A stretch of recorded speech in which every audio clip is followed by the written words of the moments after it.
slide. Let them beg you. Because you elderly people in Nigeria, nothing they sweet on a belly past that begging. That begging. That's why that silly boy that told a lie against Innocent, probably his father begged the MD of Innocent, and in that begging, Innocent forgave him. The animal high self Sakada is back on Twitter tweeting nonsense.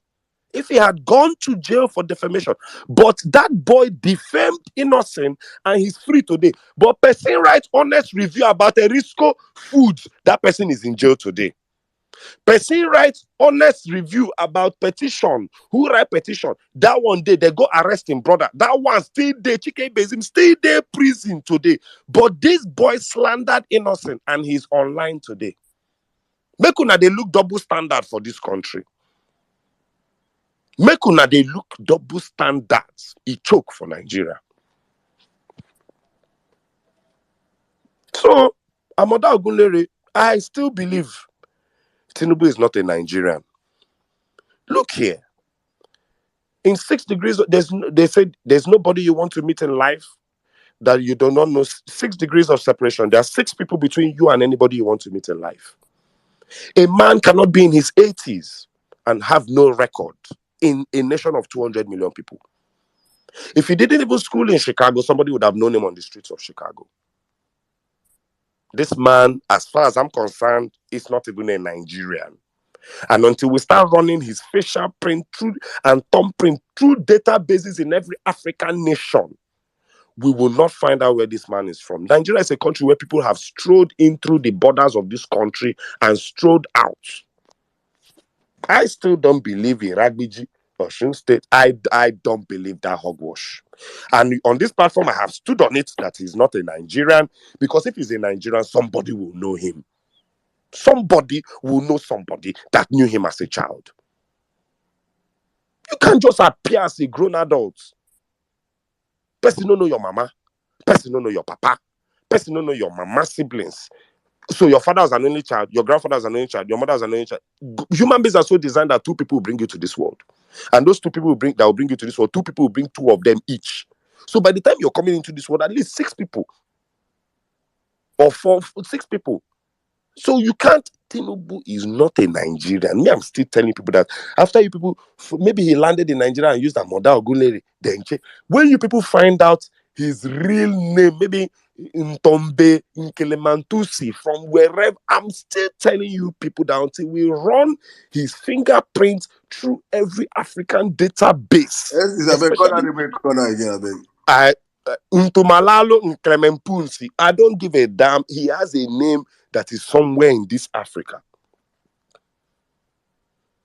Look at a video we watched today. The one he was talking about, baby steps of pain. And we will move this country forward in the mighty name of God. I said, is this man not a Muslim? Is this man, do you know that just the 5 years I studied Islam, I still say, Inshallah, till today, you know, Islam indoctrinates you that there are certain things you cannot say. Go and watch that video where he said baby steps of pain. We will move this country forward in the name of God Almighty. I said an 80-year-old Muslim, an 80-year-old Muslim cannot say Inshallah. Okay. No wahala. You have seen what 130 days of this. Do you know what 130 days is? I ask you, do you know that everybody that won under LP has achieved more in 120 days than Tinubu? Alex Oti achieved more. The one that they want to collect his mandate in Etiosa, Ata, has achieved more. Please show me where Tinubu supplied one community 5 transformers. Let us just start with what Peter Obi calls low-hanging fruit.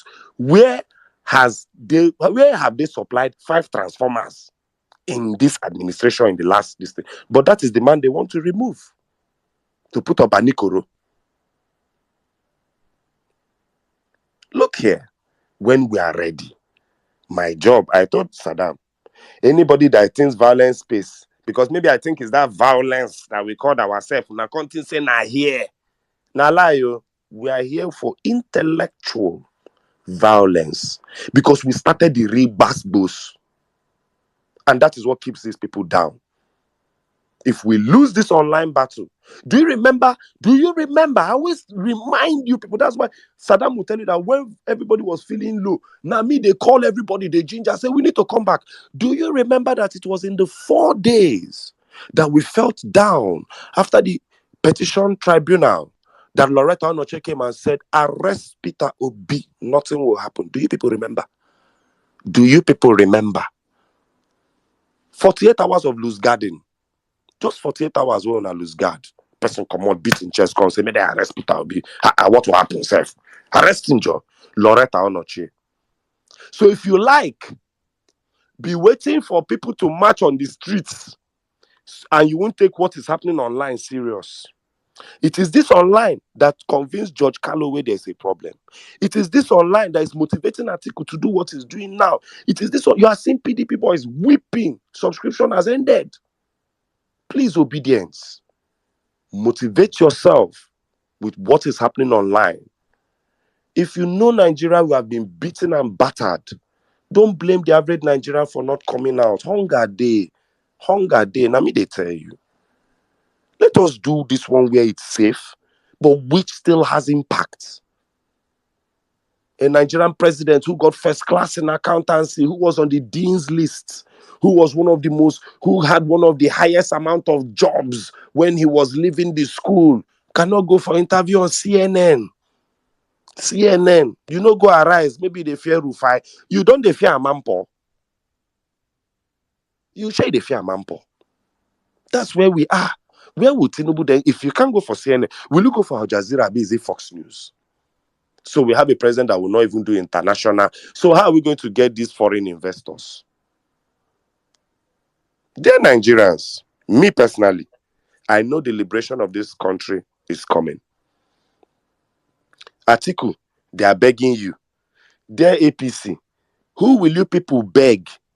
Who will you people use to beg FBI when they start releasing these documents? Who will you people use to beg? And David Hundeyin said there are about 70,000 documents. I saw that paperwork.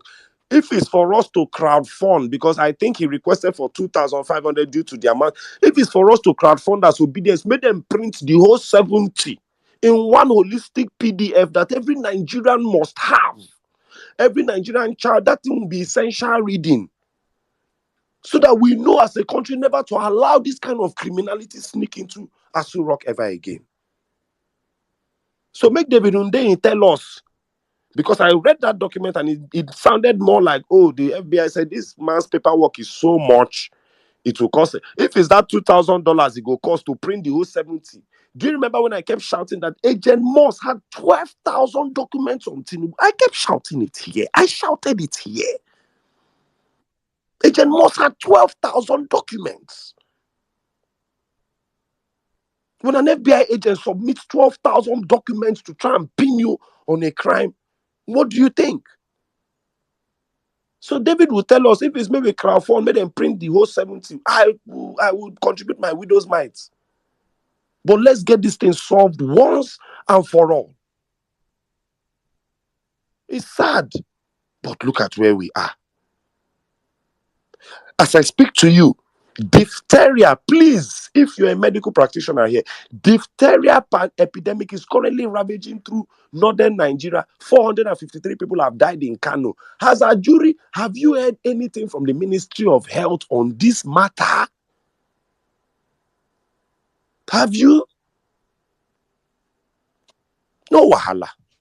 Nothing that this government has planned has worked.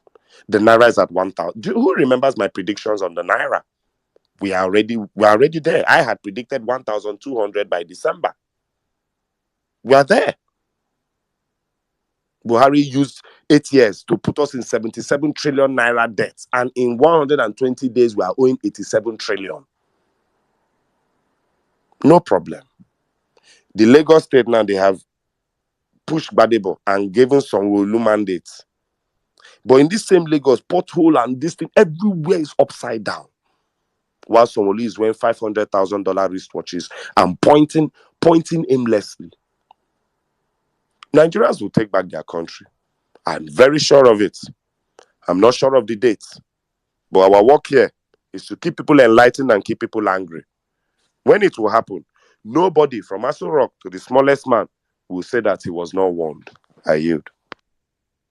Thank you very much, my brother. Thank you very much. Thank you. Oh my goodness. Hopefully, when it happens, they won't say they were not warned. Thank you guys for joining us on the Violence space. It's going to be an amazing space, as we have been saying all the time. I want to know who is Amoda. Who is Amoda? Well, in Nigeria. Oh, Jimmy fell off. Okay. You have been off for I think a few days now, and you're back. But probably you have you've been doing your own research on your own. Probably you know who Amoda is, or you want to tell us the commodification of the naira. Can you commodify the naira for us? Can you With uh, cassava, with the hi the bongolization of the economy. it Ewe. is me. It is me, Sir Bongoli. It is me. It is me. Commodification of the naira. Can we? Well, Via Nigeria, please. cassava. Can you Meanwhile, explain there is that? financial planner Carlo Aja online here giving intelligent advice to any government for free. APC will never call that kind of person. They No, won't call him. left for They left for won't left for call APC. him. Left for APC, Nigeria should not work. They Left will for not call him. That guy literally has been giving free economic advice. They won't call him, but they will call people to commodify the naira with cassava. Those are the people that are getting close enough to the president, set and what Samilari. Those are the people that are within touching distance of bats. We are finished. it is unfortunate. But guys, let's keep the conversation rolling. Thank you, N6. Thank you. All right. Well, Nigeria, my brother, how are you doing today? Good evening. Yeah. Good evening, Emir Saddam. Good evening, Sizu. Yeah, Jimmy. I'm sure Jimmy will be back very soon. Good evening, everybody on this space. Me, all I want to do is dance. Eh? So, I mean, so first of all, I mean, it's great to be back. I know my voice probably sounds funny. I have some kind of cough or something, but I so I've not been very active online, but the few times I mean, the past couple of days, but the few times I've come online, I've seen very interesting conversations going on. I think, uh, I think one of the weirdest one for me was the one from yesterday, where Tinubu was begging. I mean, I think I saw the one where everybody now is begging Atiku to drop the case. But I saw Tinubu legally begging. And I was surprised because, so I want to use it to throw shades at the Nigerian judiciary. Because I saw that Tinubu didn't see any reason to beg Nigerian judiciary because the Nigerian judiciary is very useless. I mean, as in the fact that if you read the written addresses of Olani Pekun and the APC and whoever, you will see the body language that they are talking to their boys. Like, as in, why Olani Pekun is thinking, who is Samani? Samani is not a foolish person. Samani must be an idiot. Why should I? As far as Olani Pekun is concerned, Samani is a goat. And when I say goat, I mean real goat. Hausa goat, preferably. As in, that's what, as in, that's how Olani Pekun sees Samani and maybe Bolaji. So, because I'm thinking these same cases were similar to these cases were brought before the PPT, but you see them, I don't know, in their submission talking as if they are talking to their boys, but now they are begging. So for the Nigerian judiciary, just first of all, use your head, as in to just see how people, like, the value that someone has placed on you. It means you are not worthy to be begged. Like, why should they? As in, they couldn't just say, why should I tell you? Oh, don't consider this and that. But to take it one step further, It's just that me, I'm open for. I understand that this is there's a collateral damage for all of us. I mean, we are still Nigerians one way or the other. So there's a collateral damage, but I'm totally willing for that collateral damage. If we have ever said if Nigeria cannot work for everybody, it shouldn't work for anybody, this is it. So, and I'm saying this for people that come and say things like, oh, the image of Nigeria. Let's not like this Rabbit Abati that was saying the other day that the see, for me, everybody, let all of us just know that since everybody in the country wants to be, instead of one person to just be constantly embarrassing us, and every other person will be taking the problem, be taking what is left of it, the shit that is left of it. Let make all of us just stay inside. So I really, it's crazy to think that you have someone that claims to go to a school, then you claim that you went to that school, you're asking for your academic credentials, and you are. I mean, I just think all the answers that, in fact, at this point, if not for just to make it official and maybe Supreme Court, if Atiku can tender it and all that, at this point, I think the answer that, and for anybody that wasn't sure before, if you still needed more fact and figure, but I think at this point you know the answer.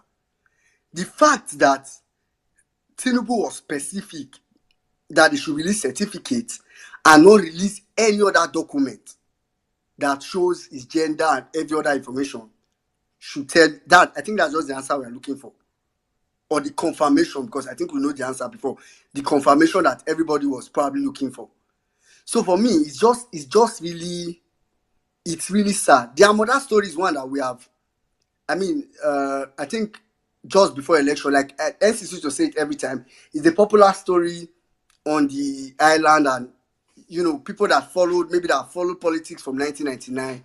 That story have always been there, and the truth is that story is.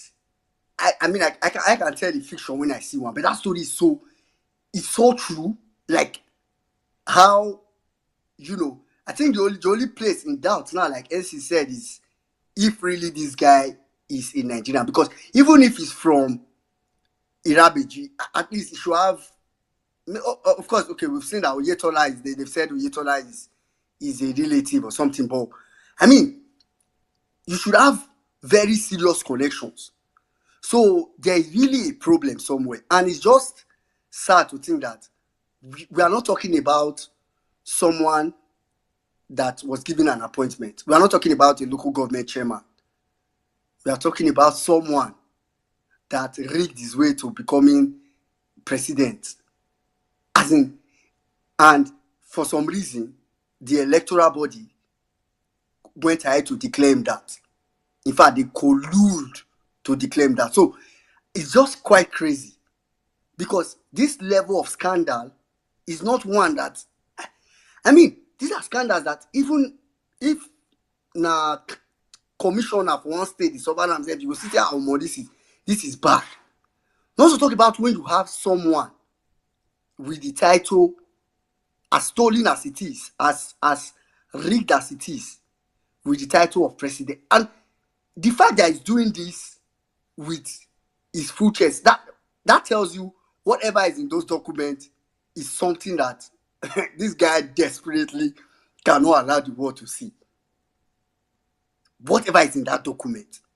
Because why on earth would you start to pick and say, oh, I want you to release this document, this particular one.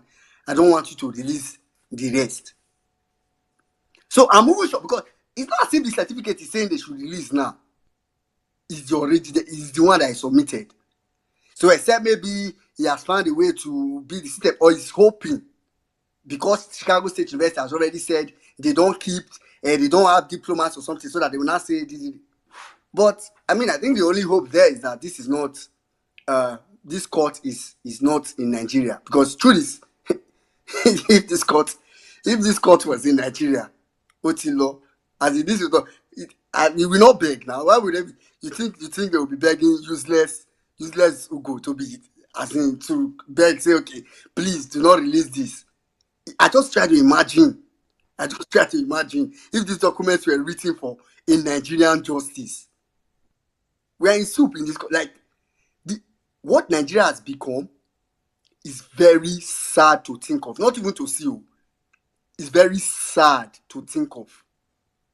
As in the level of decadence we've gotten to in Nigeria, where even as we all know, we know every aspect of Nigeria have been corrupt. I don't think corruption is a new thing in Nigeria. We all know, like all of us, like we know Nigeria is a country where corruption is like almost the norm. But to now think that we are in a state currently where Tinubu is making corruption, as in, it's literally institutionalizing corruption in the system, like he's putting it in the system. So it's not even the one where,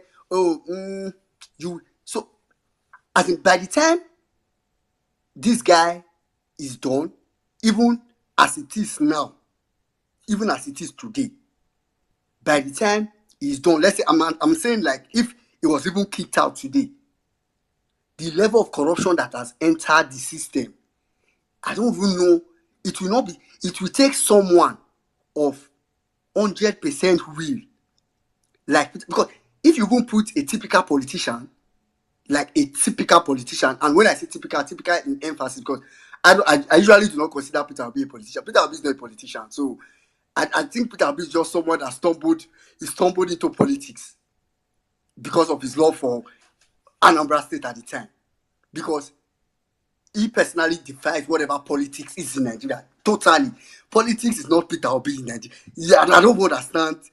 It's totally out of... So, even if you make any typical politician come into power now in Nigeria, it is going to be a mess. Because why? Corruption is now part of the institution. As a matter of fact, the only thing that is left now is for us to just have a ministry of corruption enablement. I think that's what is left in it. The only thing is just to put it official, like have a name for it. It's already official, but just to put the name, that's what is left. So for me, it's totally sad. That's why I just usually think, how did we get here? I mean, we had to deal with Goodluck and Daisy and what do you call Desiani and those other people. I would say, okay, I mean, just here and there, these people steal, and it's okay as long as they are not indirectly trying to pull down the middle class. Then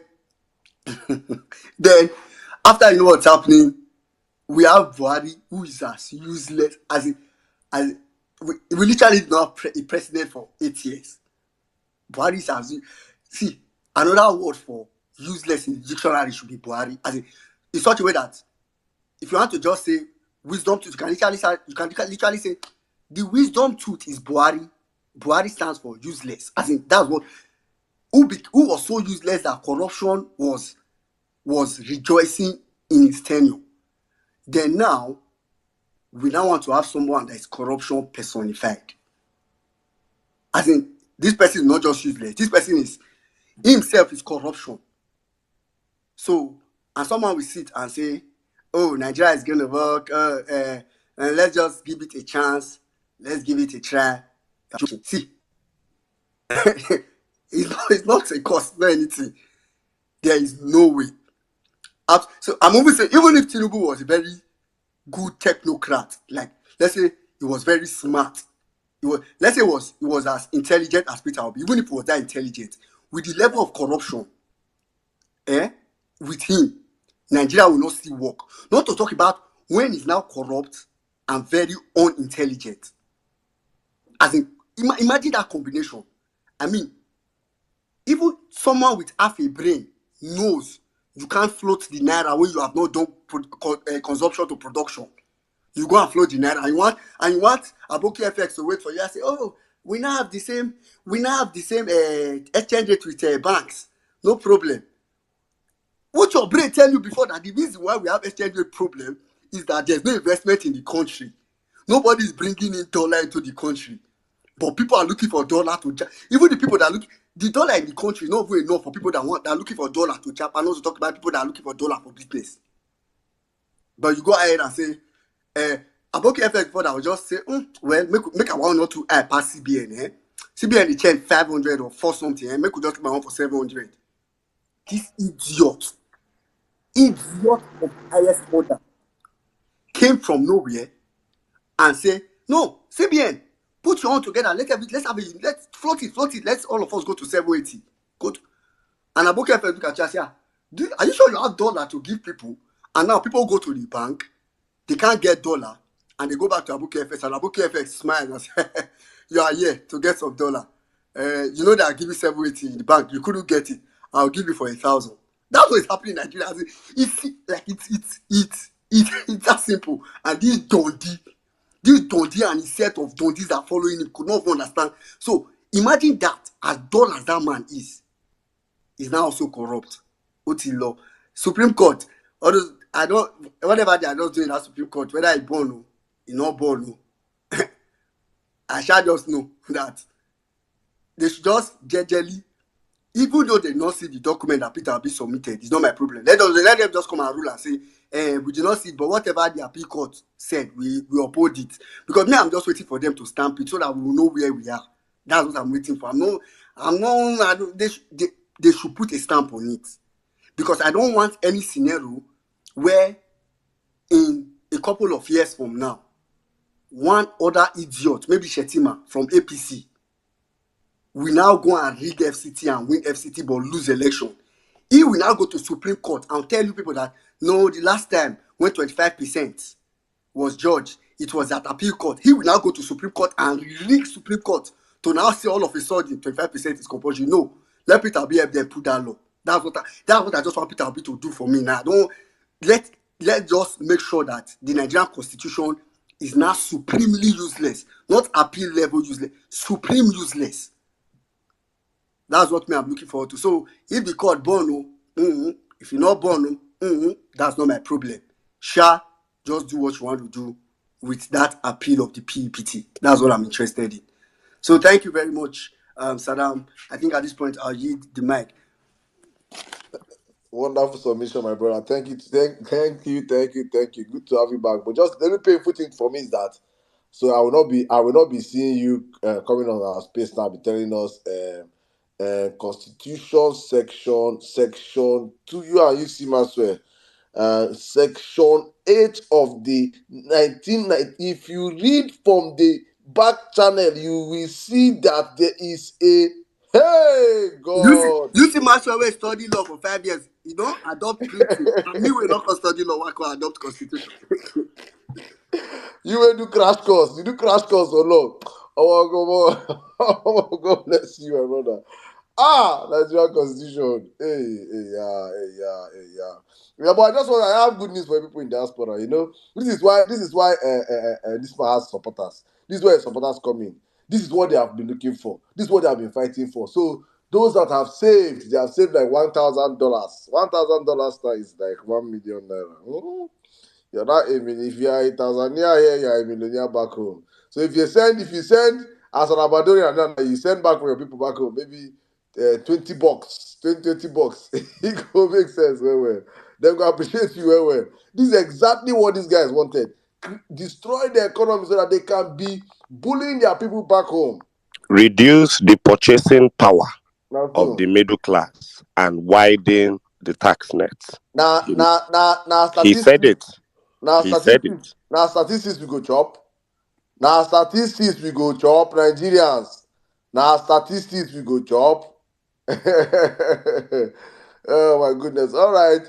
I'm seeing some breaking news, but I don't know how true it is. I don't think that is true. Somebody saying we don't drop fake news on this platform, please. So any news that is not verified, we do not drop it on the platform because it's important that whatever they are waiting for us just one day, just once on the violence space. Violence space talk am. Now fake news. That's what they're looking for. We have consistently for the past over 1 year come out here and say everything we drop on this platform is based on facts and figures, and that is where you cannot hold us liable because whatever we say here has been verified before bringing it out. So I think the news, people at my DMs already asking me.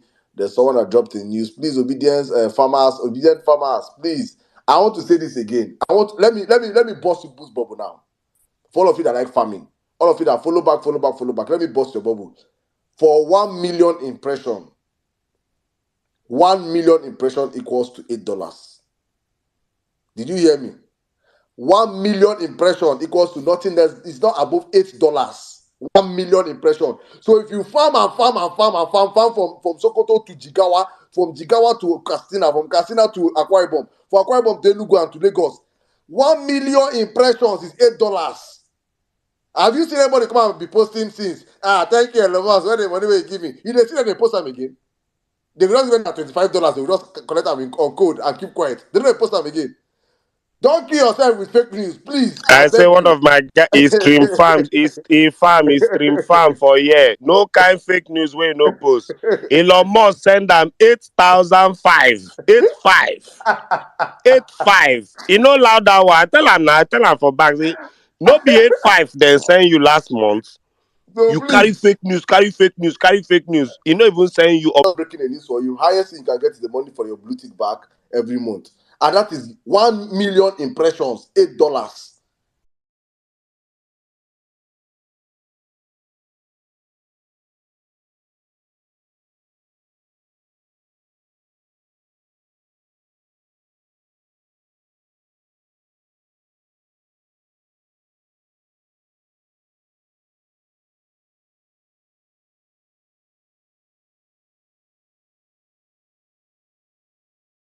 Been fact checked. So be very, very careful in this movement. The only thing that can legitimately put your ass in prison, and always remember you're dealing with a government that is writing to Ghana to deport David Hundeyin. If you For real accept in news, your though. For humility, real news. for real news, if you accept in your humility that you're not as covered or as protected as David Hundeyin, this government can bring you back home from wherever you are. Don't play yourself. The only thing that keeps you safe is credibility and being able to be verified on everything you post. I repeat, the only thing that will keep you out of prison is credibility and being verifiable on anything you post or say on this platform. To the wise, use your ears. God bless you. Continue, Sada. Thank you very much. The people wonder most times, all these guys come out as no violence space. They come out and I say right now, I come out and say, Tinubu is a criminal drug baron. I can verify it. It has been verified. He forfeited 400 and something thousand bucks. Thank you guys. All right, well, Nigeria, I think let me welcome you back. And I think and allow you just run the space, please. Let's bring up our speakers. Thank you guys for your patience, for always being up here with us on the platform. Thank you to every single one of you that always come out. Thank you to all of you reading from the Parent Facts. Please, we are up on parentfactsnews.com. That's the website. People have been asking me questions. What happened to the previous website? It's down. We are using the parentfactsnews.com. Hopefully, I'm going to put it out there for you guys to see the website. You see our the website that we're using right now. So please, guys, just keep spreading the real news. That is what we are up here on this platform doing, giving Nigerians. Please, what's the website address again? Parallelfactsnews.com. Parallelfactsnews.com is very, very important. We push that out for everybody. So thank you guys. Well, Nigeria, let me bring you in right now. I think you Sada, need I to go. sent you a Twitter DM. Okay, I'll check that now. Thank you very much. Well, Nigeria, please, you have the Yeah. space. Good evening, bro. All right. Thank you very much, Saddam. So once again, good evening, everybody. Big shout out to everybody on the space. I can see so many people. Big shout out, Miss Pels, Big Man, Chief Steven, Sarah. I can see you, Big Mag. I can see Big Mag, Auntie Anka Dede, Mommy Madonna, Omega, Franny, Rita, Don't Care, Mary White, Patience, Kola De Fatai. Big shout out. SIM card. Lily V, Nasa, Ladi, Shilo. See me we did the house. The second SIM card. The third SIM card. Iseme and everybody. B Rookie, Auntie Meg, Nina. Everybody, welcome. Sorry. I can see A plus A, our great legal mind. Welcome everybody on the space. So feel free, we are free to request the mic. Let's have conversation, but of course around the topic, who is Amoda? Anyway, quickly let me start with, of course, the lady. So we'll start with Mommy Bolanle as usual. After Mommy Bolanle, we'll come to Prince, and we'll take it from there. Good evening from my side. Well meaning Nigeria, and welcome back. We missed you. MS Saddam N6. Hope you're both okay. Jimmy, where's Jimmy now? Anyway, everyone else on the speaker section and all the listeners, welcome to Vawulence. You know what? I have to be honest. My head has been literally reeling for the last 24 hours. Because whilst I know what has been said on the streets, right, and when I return to the streets, talking about Lagos, about this man, for decades and decades, you sort of hear people say things, and I've heard from my mom as well, which was why I was so surprised when she was like, lie, she will never support him. He's a criminal, he's this, he's that, but has it that since yesterday? You see, when Jackson said 70,000 pages of info on him, I was like, okay, I'm rubbish at maths. I put my hand up. I always say it. And I was trying to work it out. And I'm like, do you know what that means? Considering the FBI is what didn't happen, didn't it start in the 60s? N6 helped me with that, because I'm sure it didn't start before the 60s. FBI started in the 60s, and for them to, if you consider when he claimed to have returned to Nigeria and all the rest of it, if you think about it, for you to have amassed that amount of intel, intel or criminal records, or other things, right? You would have to be a worldwide kingpin. And I was like, I didn't for you the man. Is this man? I was like, see me, eh? Okay, I knew about the drugs. I knew, about the corruption is there. Anyone who Googles it will find that, but here's me trying to reconcile in my head, who is he? I remember a while ago, when N6 first talked about her. For all we know, he can be Bonaventure from from Republic of Benin or something like that. We laughed. But you know what? I am beginning to think that that's closer to the truth than what we know. Because one thing that I know back 60s, 70s, well, especially in the 70s, let me not say 60s because I don't know, I wasn't there. So in the 70s, 80s is, Nigerians who get caught up in crime in America, especially, or get deported, will come back to Nigeria, get another passport, go back. Get another passport, go back. Right. So how are we certain that the very first passport, this Amoda one, was his first passport? How are we certain? Is it that the United States government have intel that links all the various aliases that this man has? Because I can't in any other way see how they will allow somebody to amass that amount of information. Or did they continue collecting info about him after he left America? Because I know they do that. They might be using the CIA, but we know they do that. Right. And then I remember the conversation I had with my second cousin. Right. It was after Violence Space and we started talking, and then he was like, that you guys weren't far off from the truth. Blah, blah, blah, blah, blah. He explained the relationship and he started bringing up, the bits that I didn't know, and, although we still have to say allegedly, because men and no say we they pass fake information, but allegedly he isn't Nigerian, but he came to Nigeria to work, right? And if that's the case, who the heck, actually, forget my me trying to be political, who the fuck is in Aso Rock right now?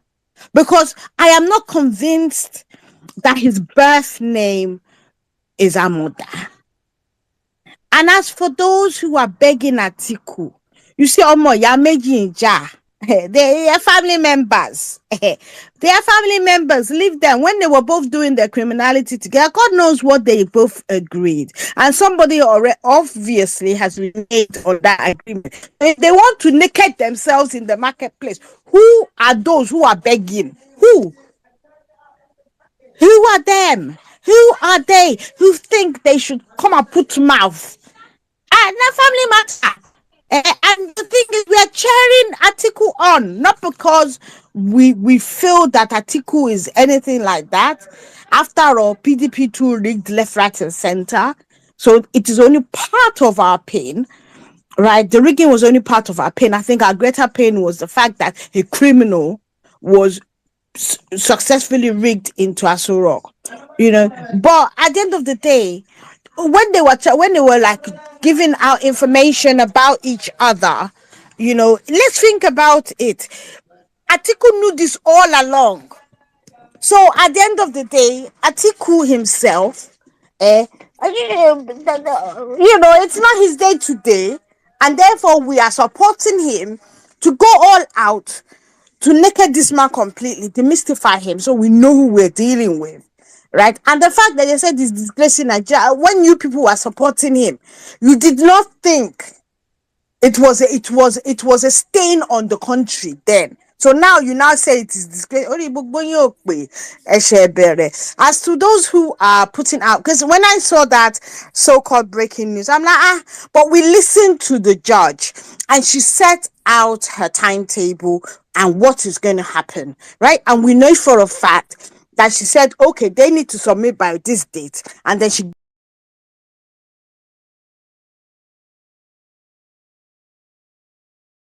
everything can lie, and we don't want that. We want this one to come out clean and clear. So let's just stay with the process. Thank you so much. I yield the mic. All right, thank you very much, Mami Banale. Thank you very much. Okay, quickly, let's just go straight to and Mami Banale, you are quite right. Please, for those of us that, especially if you're on the space and you come across that fake news, I mean, there's no need spreading fake news. If it's out, I'm sure it's not very hard. We'll get it. We'll see it here. So, but there's no need. So we don't stand the risk of muddying the water and making it look like the whole thing is a joke. Because by the time it comes out as and process is fake news, it's not real. By the time it's coming out for it becomes a joke. So let's abstain from that. All right, quickly, let's go straight to Prince. After Prince, we'll go straight to Justice. Good good evening, everyone from this side of the world. Saddam, I greet you, N6, well-meaning, from Ibolanle. I greet you all. Now, well done. Okay, to the topic. Who is Amuda? I will let me share a personal story of what I know or heard about the man today that we all call Tinubu. By privilege, I was a member of Redeemed Christian Church of God, the one they called their Papa family. In Redeem is called the government church. In our parish then, at Lagos Island, City of David, legally Ayor industry.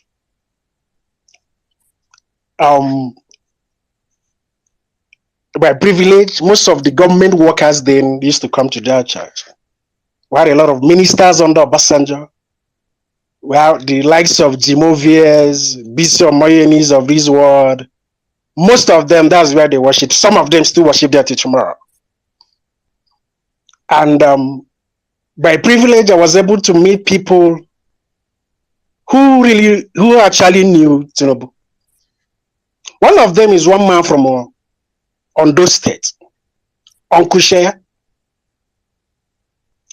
Uncle Shea was one of the owners of the then National Bank. He too and his family used to live in the US. He died about 2-3 years ago.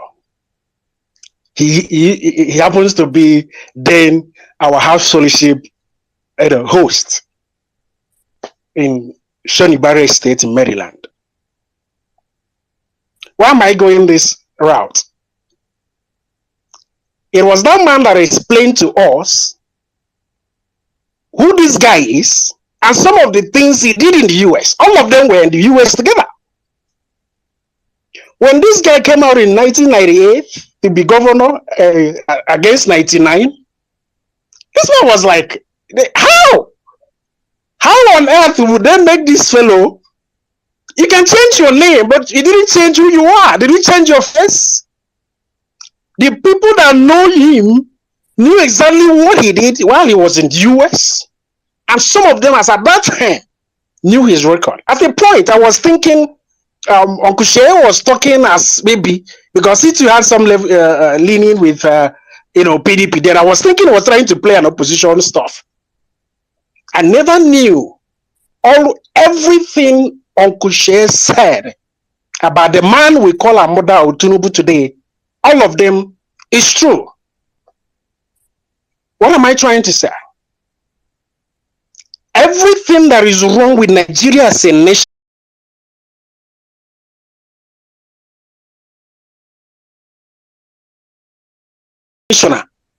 towards the last lap of his administration.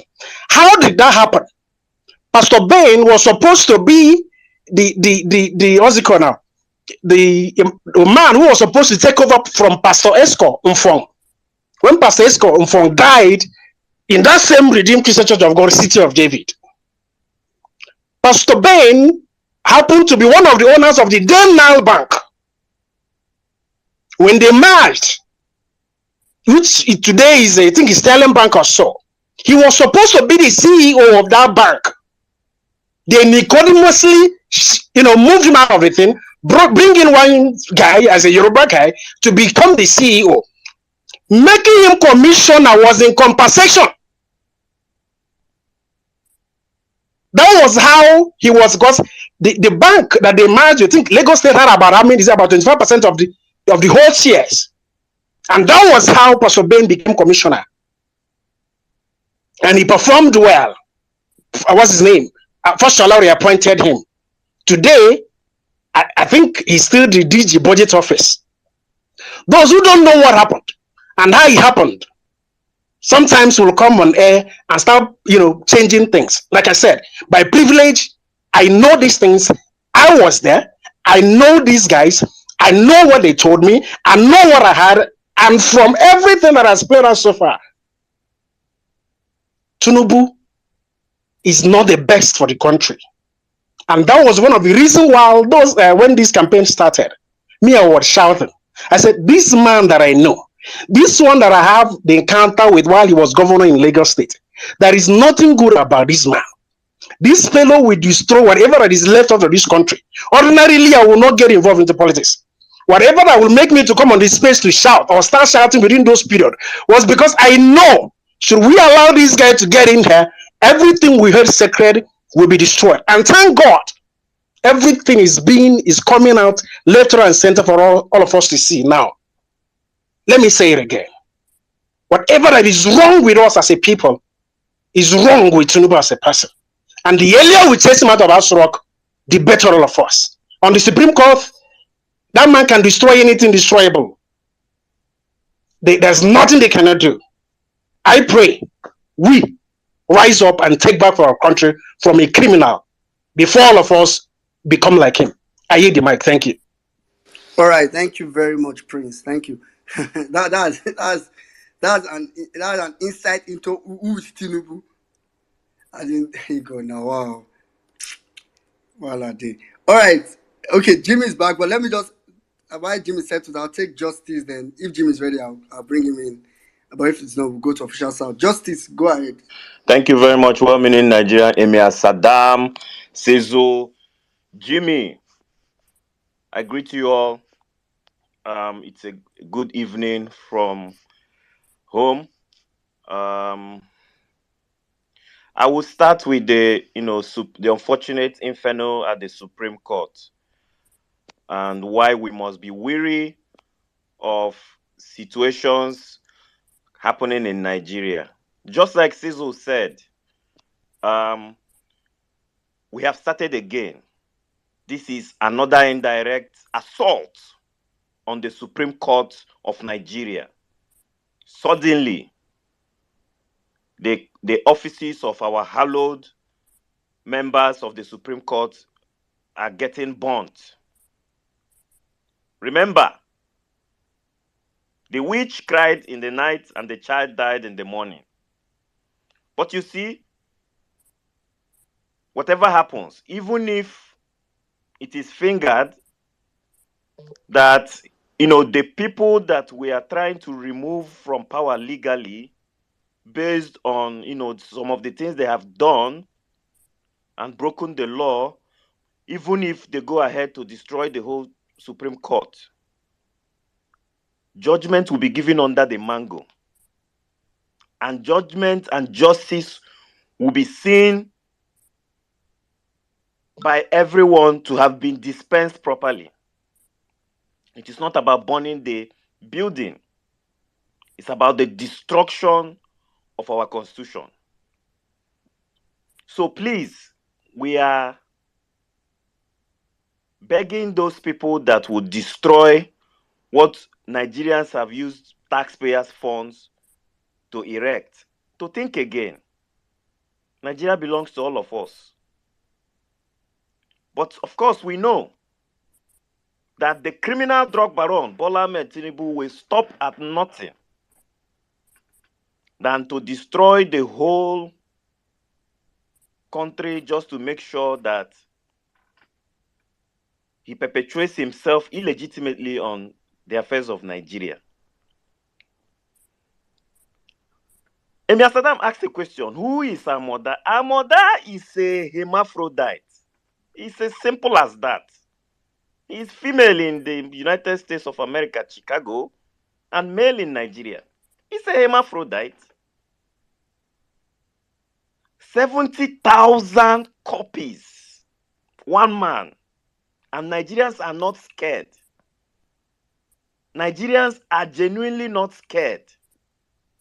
In fact, FBI has a lot that they didn't want to release everything because they know, they said in what we have been reading online, that if they unleash everything, they will end up even unleashing the protocol the US government uses in extracting information that should not be in the public. 70,000 copies. This is more than the Holy Bible and the Holy Quran combined on one man. No. The Supreme Court must have to rise and save our country. Because part of why I'm saying what I'm saying now is that every Nigerian, be you abroad or at home, so long as you carry that green passport, you are a criminal. I'm sorry. I have read accounts of people, honest people, who have not committed any crime. In fact, the only crime they have committed is having that passport and crossing borders and airports, being harassed because of one man. Let us remember where our problem is coming from. Because like they say, if you do not understand where the rain started beating you, you probably will not understand where it stopped beating you. So mine is an appeal to the Supreme Court of Nigeria to look at this case again. We have a case of perjury, a case of massive forgery, a case of absolute criminality that maybe the rest of West Africa and Africa have not seen before. Before your tables, my lords, to look at this case again, holistically, and take away this shame on Nigeria, take away this shame on ECOWAS and West Africa, and restore the dignity of the black race. Nigeria symbolizes the dignity of the black race as the most populous country that are black people. They say 1 in every 5 is a Nigerian. The Supreme Court must rise. Please. That is all I have for today. I would say kudos to Atiku. You know, over the years, he has demonstrated that even if he finds himself at the wrong side of history, but he fights justice. He always goes for justice, finalizing issues and seeking it to the very end. So I want to believe that no begging will allow him back down. Seek this justice and find it. Nigerians deserve to know who this hermaphrodite is. That is where I will leave it for tonight. Thank you very much. I yield the mic. All right, thank you very much, AGK man. I think that's very least. Even if it's trans, it should just tell us. Let's just. Some of us can understand, right?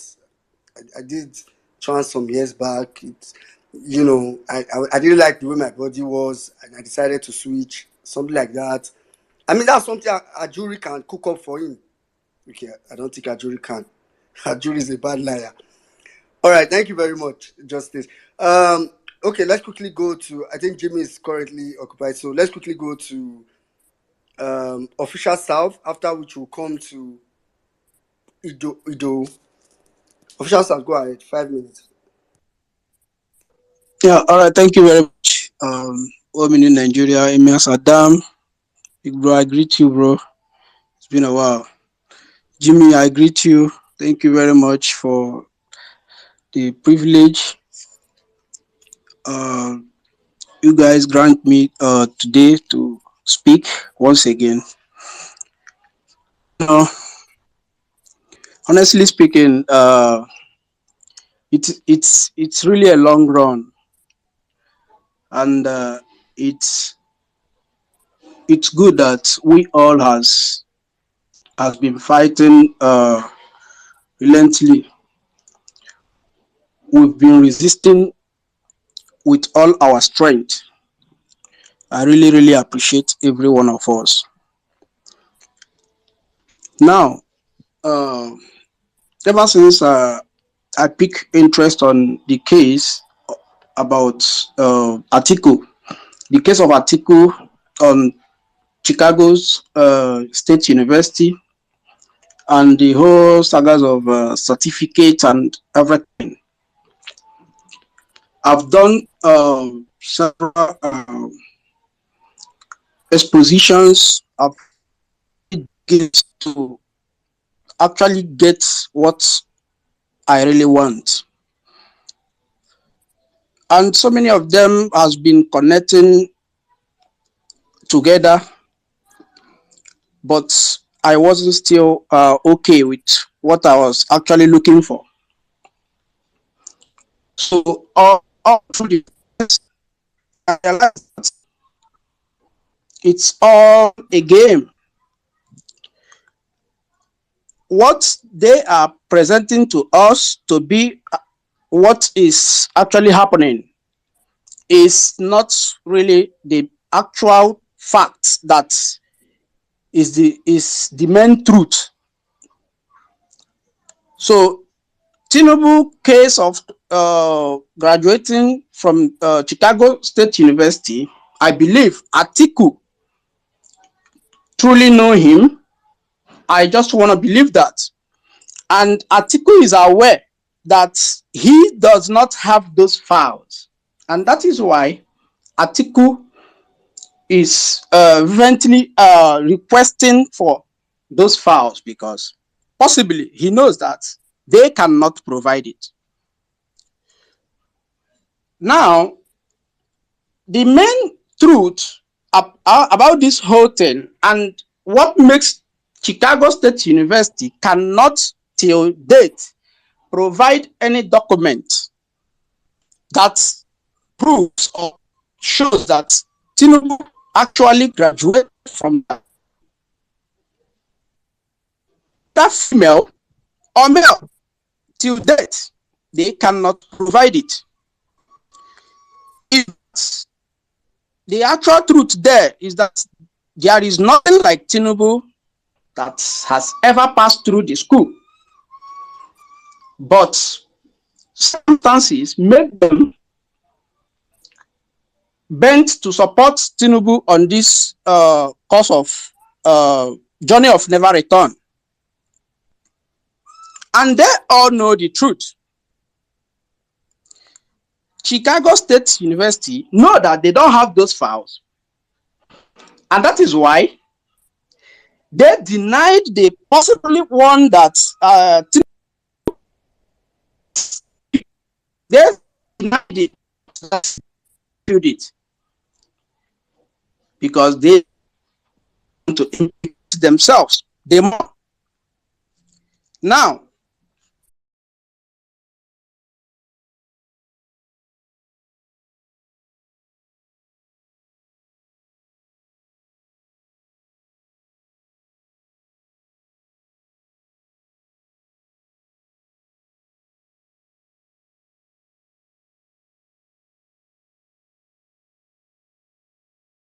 comment section because who is Tinubu is something that this has to be someone's PhD thesis. The way I'm seeing it, this man is no. What happened is that it wasn't even education that connects him with Chicago. Actually, it wasn't education. But when you go through share that document. Share the document. Yes, when you go through this, you all will understand what connects Tinubu, the man that we call Tinubu, what connects him to Chicago State University, and what also connects him to the US government entirely. Okay. And how he made his money from it. Thank you. All right, thank you very much. I think personally I'm looking forward to seeing that. All right, thank you very much, Official South. All right, let's quickly go over to Idowu, after which we come to Call Me Lexi, then Gaboni. Please, if you want to speak, ensure your hand is up. ID, please go ahead.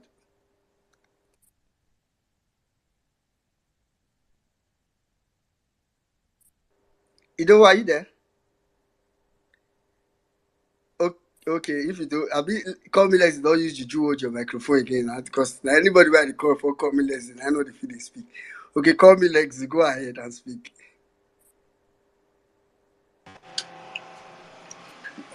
Wetin I do you now, Well, meaning Nigeria. Wetin I do? You said I should wait for my turn. Only okay. Good evening, my fellow violencer.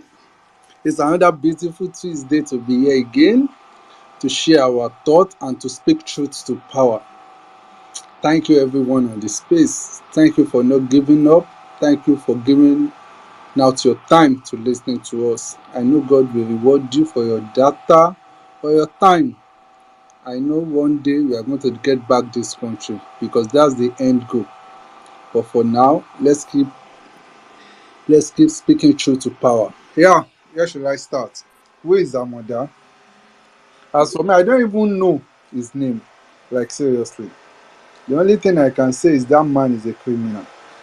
And maybe I should come in by saying, let's commodify Naira right now using cassava formula. If that man didn't tell me his name in that video, honestly, I would thought it's Uncle Jimmy. But that man said is Ayomide. The spirit of Jimmy enters. The man called Amada didn't understand that role until he mentioned cassava. The man picked it straight. Said, yeah, Obidia now come here. Obidia now come here. See how they use cassava throw me. Nigerians, this is the best we can do. Let's keep disgracing them. Shebi they say they no get shame. We don't have anything to lose. That's to tell you that Nigerians in diaspora too are tired. That happened in Nigeria, they will have carried that man, lock him up. I can tell you everyone, how many times has Macron chop slap in public? We remember. As they come, they will just slap. I'm talking of first presidents, and nothing happened. If you do the right thing, people will hail you. If you do good, people will hail you. If you do bad, no be people around you go tell you that. Come to the community where you govern, let them tell you the truth. 3 times Macron chop slap, he know say these people, that means he's doing something that is not right. For everyone who knows Atiku, let's just be praying for that man so that he will not step down, because that man sef na corruption. They may give him one offer now, we go just hear say he don withdraw, because at this peak these people don choke. When talking of there is no peace of mind, it is Tinubu and APC. They don't have it right now. They have lost their peace of mind because they are trying everywhere to win this battle and they can never win. We can see they can never win. They need another lie to cover up another lie to cover another lie to cover another lie. It is me and you that we can win this. Saddam said something that made me enter one of APC DM to ask her why is she following Tinubu, and she told me that it's because of his intelligence. And I asked her why and how. The more the lady is trying to give me points, I try to understand she voted for him based on bigotry, just because that man is a Yoruba man. But this lady can't even point out the main reason why she voted Amoda.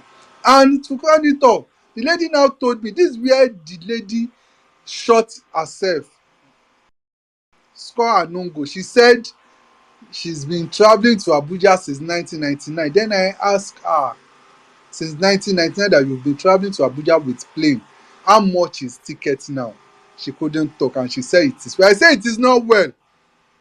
Don't you want to wake up one day and become mother of the president? The current country we have now, do you have a hope? Do you have hope? Tell me. I don't know if the lady is here listening to us. She couldn't speak again. Then I understand. Maybe we should start engaging them. We should be teaching them 1 + 1 2 + 2. When we say let's vote competence, see what happened in Lagos today, or when does it happen that they are packing tomatoes, packing everything. Omawi said bad governance is as a straight bullet. You know they discriminate. If you dey Nigeria, you go. I don't know who you be. We can't even lie to ourselves. You go collect. Now that they are packing all those molars, those things they are selling, let's be honest with ourselves. Did they discriminate? Did they say, because you are Yoruba, because you are Hausa, you pack one side, let us pack only Igbo's thing? That is what we are saying. You go collect. You go collect and you cannot escape this. You cannot escape this. The only way of their survival, they pack it inside bullion van. And if you watch that video very well, you will see those people that wanted to pack. They are reluctant until that man doing video say, "You think I'm here to joke?" They felt something. Our problem is our leader. If we say let's come together and let's do this, me that I'm supporting Peter Obi, is Peter Obi my father? Is it that if Peter Obi gets there, he will now say, "Let me appoint you"? He's not going to appoint me, but we are all going to benefit. If Gbadebo Rose become governor of Lagos State, will he come and pick Sizu to come and be his essay? No. Will he say, "Saddam, come"? We are just speaking truth to power so that we can hold them for Boku. If they fuck up, we go drag them down. If they do well, we go, even they may do well and we may say they are not even doing the right thing. Just for them to buckle up. You people, you don't understand, but now you dey suffer am. See Lagos State, Lekki, everywhere. The road is not good. Everything is not working. Not even a good drainage. He built Lagos. Now you dey suffer am pass. And I blame you, Lagosian. Now you started all this nonsense. If you have stopped it then, we won't be here today. We won't be here today. Let's come together. Don't give up on this. We can do it. It's just a matter of time. The one man don't tell am now. Make you commodify naira with cassava. Oh yeah, make you come now to Nigeria and come and use cassava to commodify it. Useless set of people. It is me and you that will save this country. We don't have anywhere to go, and I know we can do it. Let's keep telling them bad governance is like a straight bullet. If anybody do anyhow, you go collect your own. Me sef, I go collect my own. It is better we choose the right leader so that we can enjoy. Enough. We cannot pray for past 80 years and God want to answer our prayer and he will give us Amoda. From that post that they are parking in Lagos, one man say it is well that Allah should provide job. I tell am, and even Allah right now, he just dey watch you. Shey na Allah say make you go vote nonsense? Shey na Allah come down make you go vote nonsense? Wetin concern Allah? Wetin concern that Allah? Wetin concern him? It is better we come together and take back our country, because if it's better, it is I and you that will benefit. Before they throw us away, let's throw them away. Bad governance is like a straight bullet. You know they discriminate. Saddam, are you watching Man U ball? It is 3-0. I no wan hear o. I yield the mic. Bye bye. See, confidence, you don't get shame. You don't get shame. But let's leave that for another day. Eh, all right, I have a sound bite I want to play. I think in the midst of all these things, I think what we need to do is we have to be amplifying the voices of people that are speaking truth to power. When we have platforms like this, you have to see someone speaking truth to power, especially in the media right now. That we know that the media is gagged. The media, nobody's saying anything. I still want to shout out to the cast and crew of Arise the morning show. Apart from the Abatima, that guy is just a junkie. But you see Ojiokwe, Rufai, what's the other lady name? Somebody remind me that other lady's name. Tayo Thompson. Ayo, God bless you. These are amazing people doing great work, speaking truth to power, irrespective of anything.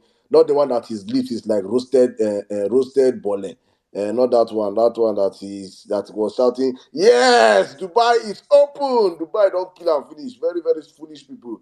You see now, if you have $10,000, that is 10 million naira. Look at where these bastards are taking Nigeria to. $10,000 is 10 million naira. Look at where these animals. In 8 years ago, $10,000 was approximately less than a million naira. Approximately above a million naira or so. $10,000. Look at where we are today. $10,000 is 10 million naira. Look at where these people are taking Nigerians to. But animals are supporting them with their chest. People that cried and said, Jonathan, you took dollar to 185 naira are celebrate supporting this government. Saddam, less than 10 years ago, I used to MC weddings for a living. God. There was a wedding every weekend. Matter of fact, there was a hashtag that time called Saturdays Are for Weddings. I used to charge 1.5 million.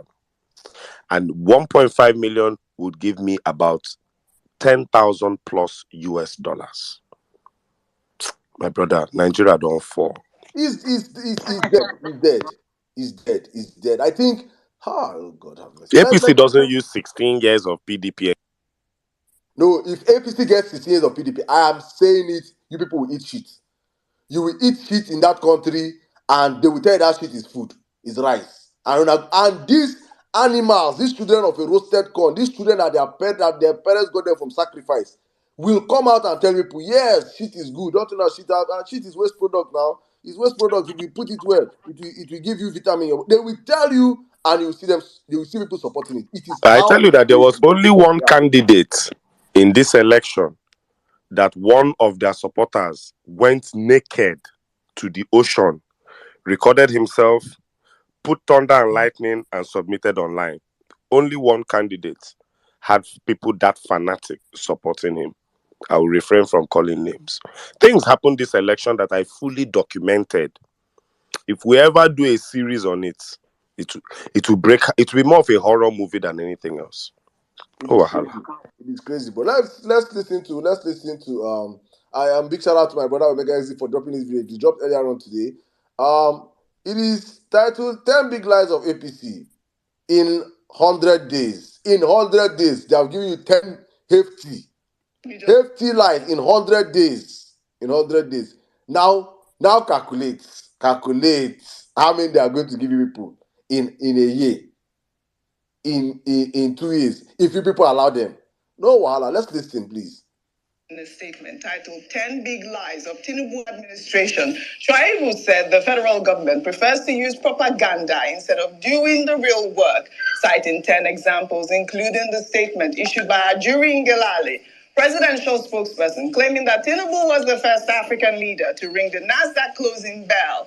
Shuaibu said the statement was retracted because they were caught in a lie. Shuaibu also stated that the proposed meeting between Tinubu and U.S. President Joe Biden on the sidelines of the 78th United Nations General Assembly, as announced by Ngelale, did not hold.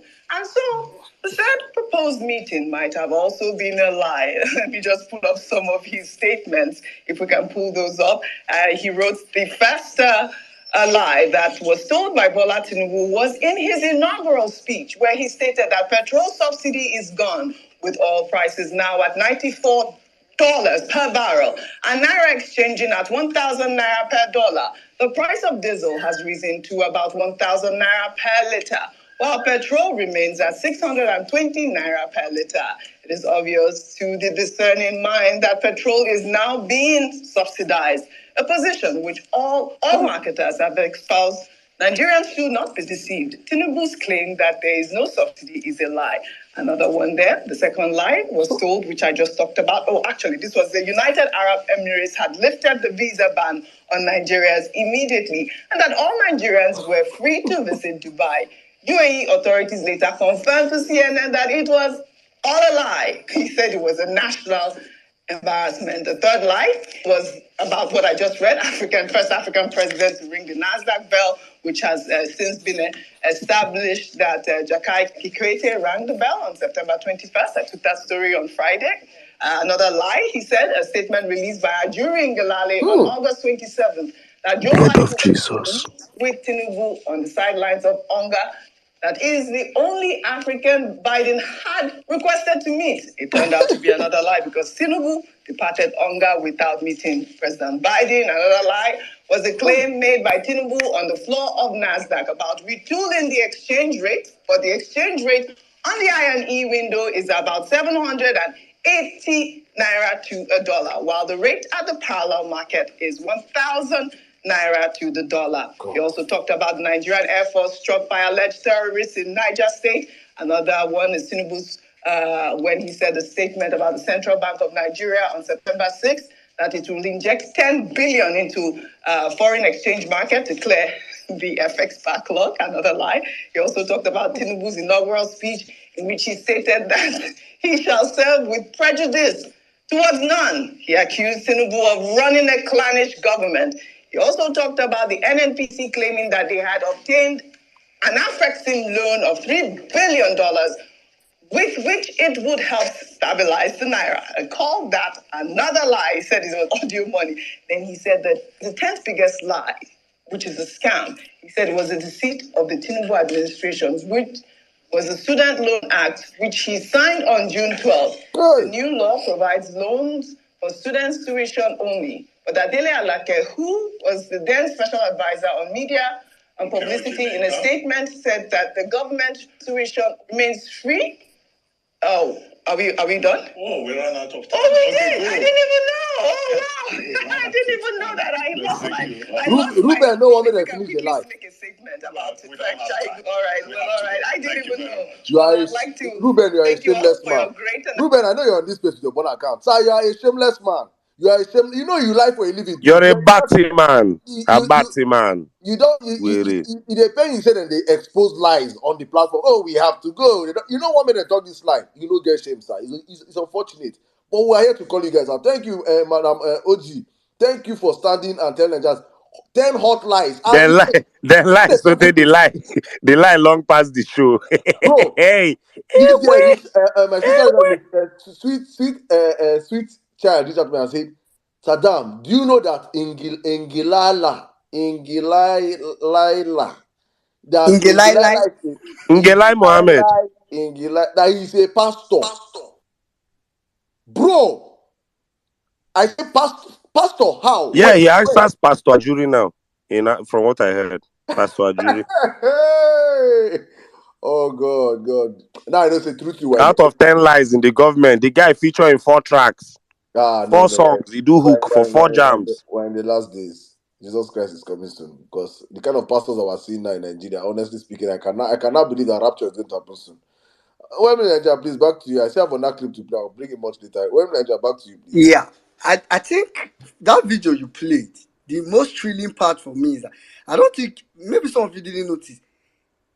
Oji was trying to catch her breath. The lies were so many.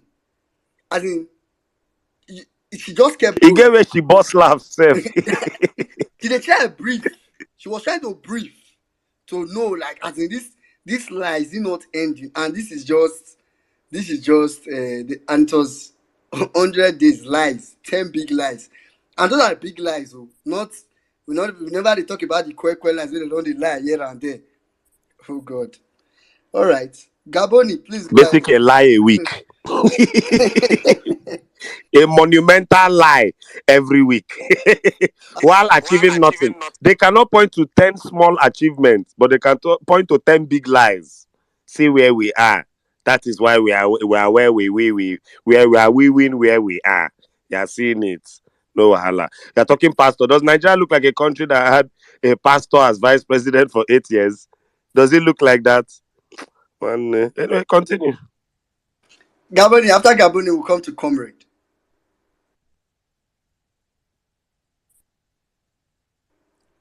Gaboni, where you are, Kago? Hey, Gaboni, it's like Gaboni have dropped.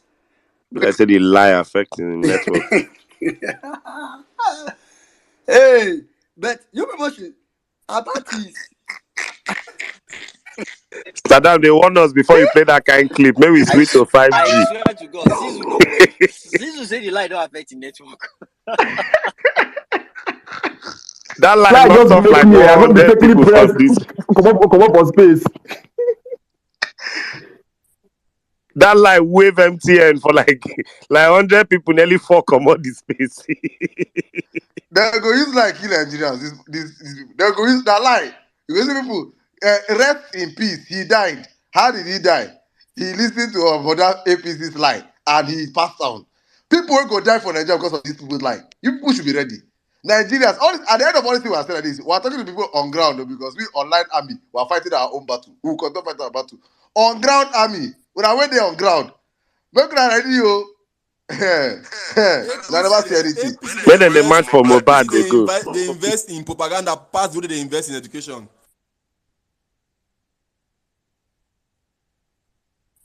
Gaboni, continue from there. No, I just listen to that they talk. I'll just ship that one. They invest in propaganda more than they invest in education. Not be today. Right from beginning, right from Buhari's regime, what APC knows how to do best is propaganda, because they don't know how to get the job done. What they now do is to put this propaganda so that the people will be deceived. And also they use the media to keep the people uninformed. See, I was speaking to somebody today, one of my neighbor in Nigeria. I was telling him so much things. He say, my guy, this way they talk. Many people don't know about this thing. All this thing. I was giving the guy everything. He said many people don't know. And you know, hear for news. That's why Vanguard, Guardian, This Day, Inquiry, all these newspaper, Ogugochi now where. Because these people are among the people that are keeping the people uninformed, deceiving them, propagating all this propaganda, so that the people will be thinking that things are going well. Why the country is Gabon, Vex, am I the only one that thinks Gabon is low? Am I low? Yes, you are. Speak directly into your speaker. What about now? Fantastic. Continue, sir. Okay. So, as in, they keep the people uninformed, feed them with propaganda, and sometimes I imagine, that's why sometimes I think most people are not really Nigerians. What I mean, most people living in Nigeria that are Nigerian by birth are not really Nigerians. What did I mean? We lack patriotic people that will do something for God, for love of country. There are so many people that are not doing something for love. Just imagine this Tinubu case now. Imagine somebody that have gained so much from this country will be trying to beg Atiku to drop the case so that a drug dealer, a criminal will be our president. It's not madness. Like it's not madness.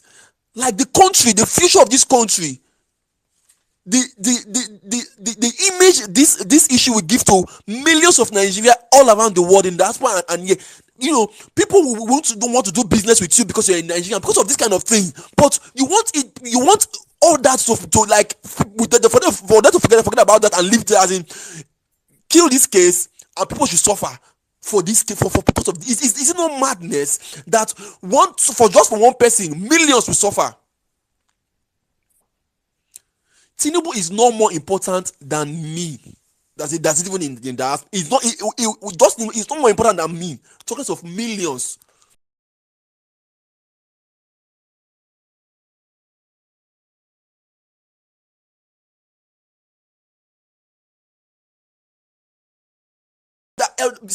Older generations, they are the biggest problem with it. Just look at Wole Soyinka. Look at all these people. Look at all the so-called leaders.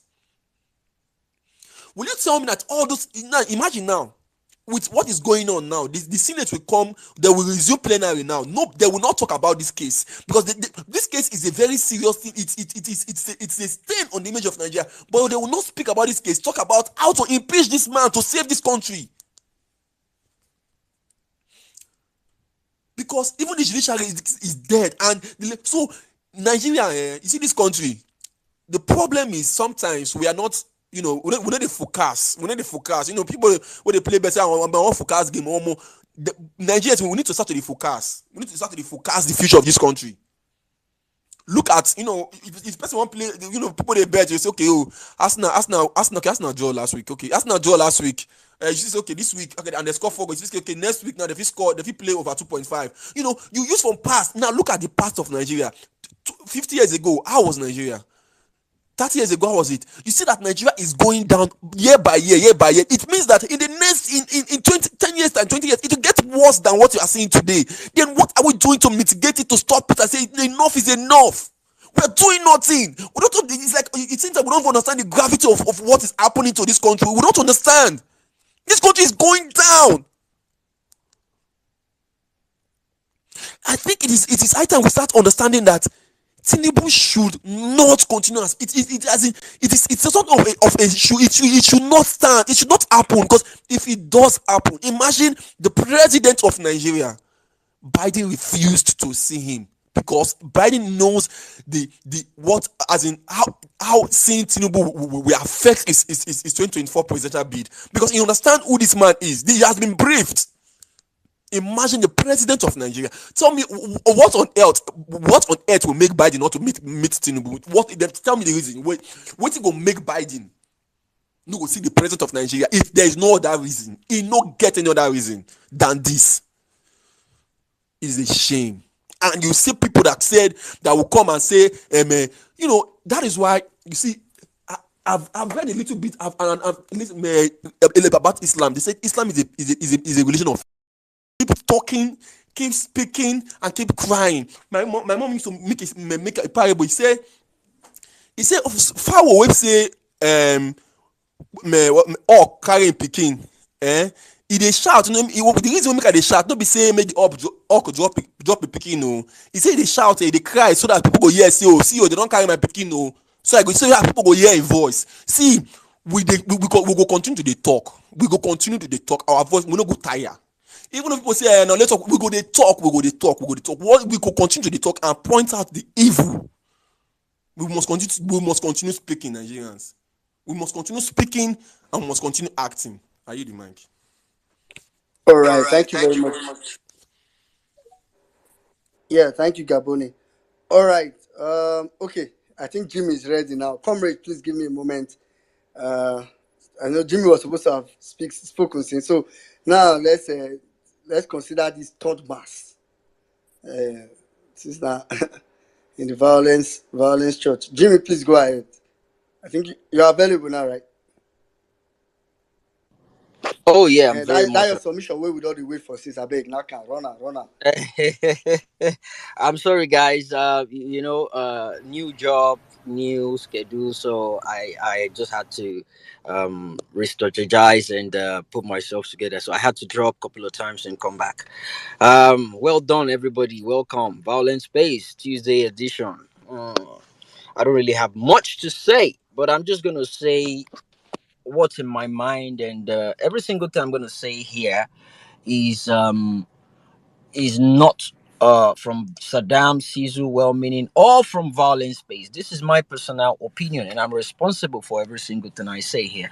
So, who is Amoda? Honestly, I don't give a fuck. I don't care about who that is. I don't know him, and the man is a ghost. He's a ghost. Nobody knows him. 1 minute is Amuda, the other minute is Ogunleri, is Songudele, Yekini.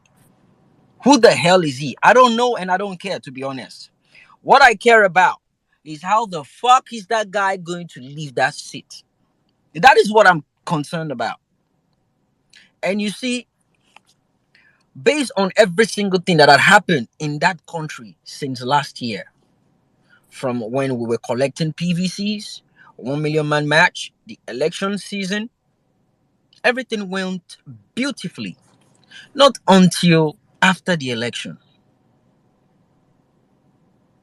we started realizing the kind of cancer that has eaten deep down inside that country. As if that was not bad enough. Then on the 6th of September, you see, when the 6th of September happened, a lot of things changed. A lot of things changed because the reaction people were expecting from people on ground did not come. It is normal. People couldn't come out due to their own, I don't know. I don't want to come up with an excuse for them. But you see, what I've come to realize is the way things are right now in Nigeria, you need mad people to handle these people. Only mad people can handle mad people. I'm telling you guys, Atiku is a criminal. Atiku is a thief. Call him anything you want to call him. Atiku is Atiku is someone that has a PhD in corruption. Fine. Tell me which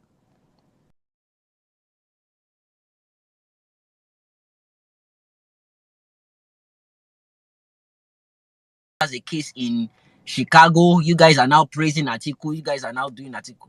Yeah. And you know why we're praising Atiku? He's not a saint. But you know what?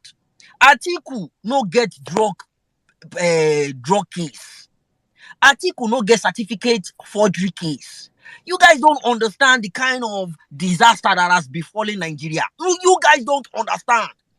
We can deal with a corrupt president because most country has corrupt presidents. We cannot have, how many country has a drug dealer as a president? How many country in this life? The only person that tried it was Pablo Escobar, and it did not succeed. You guys don't understand what has happened to Nigeria. Oh yeah, you guys don't understand. It is better to have Atiku what compared to this man here. And guess what? Atiku cannot even stand right next to Peter Obi when it comes to the antecedents we have on ground. But you know what? Peter Obi is a saint. He's playing cool. Peter Obi cannot play dirty. He cannot play dirty. Now they are begging Atiku. They are begging him. They are negotiating oil blocks with him. They are giving him cabinet members, top position, monetary compensation, budgetary allocation, royalties, board positions, ambassadorial seats, and making drop the case. Una dey mad. Ayé gbogbo yín máa bàjẹ́, àtẹ̀yìn àtàtìkù ọ̀ǹgá ayé yín máa bàjẹ́. Tàtìkù bá gba irú ọ̀fà yẹn. Atiku bá gba rúwọ́ fún ayé àti Atiku gan máa bàjẹ́ papọ̀ ni, because you know what? It's not, if really and truly, as a Nigerian, if you are concerned about the position of that country, if you are concerned about the reputation of that country, it's about having a country that will have a good representative. And let me tell you guys something. You see, with the pace at which people are very reluctant to even do anything in Nigeria, I'm not blaming anybody for that. I am doing my own part. Make everybody do their own part. Fine. But based on what I've seen on ground right now, based on what is on ground right now, there has been no action. For every action, there is an equal reaction. There has been no reaction based on the actions on ground right now. But guess what? You know, I would still prefer Atiku. If you guys think, because some people don't they talk 2027, if you think you can have a chance, a shot at 2027, trust me, Atiku is your best bet. You know what?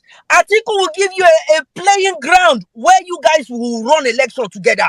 Amoda no go. You guys don't understand. This is a fucking state capture. Tinubu is an emperor, and Nigeria is his empire right now. So if Atiku is going to kick him the fuck out of there, let him do it. Let him do it.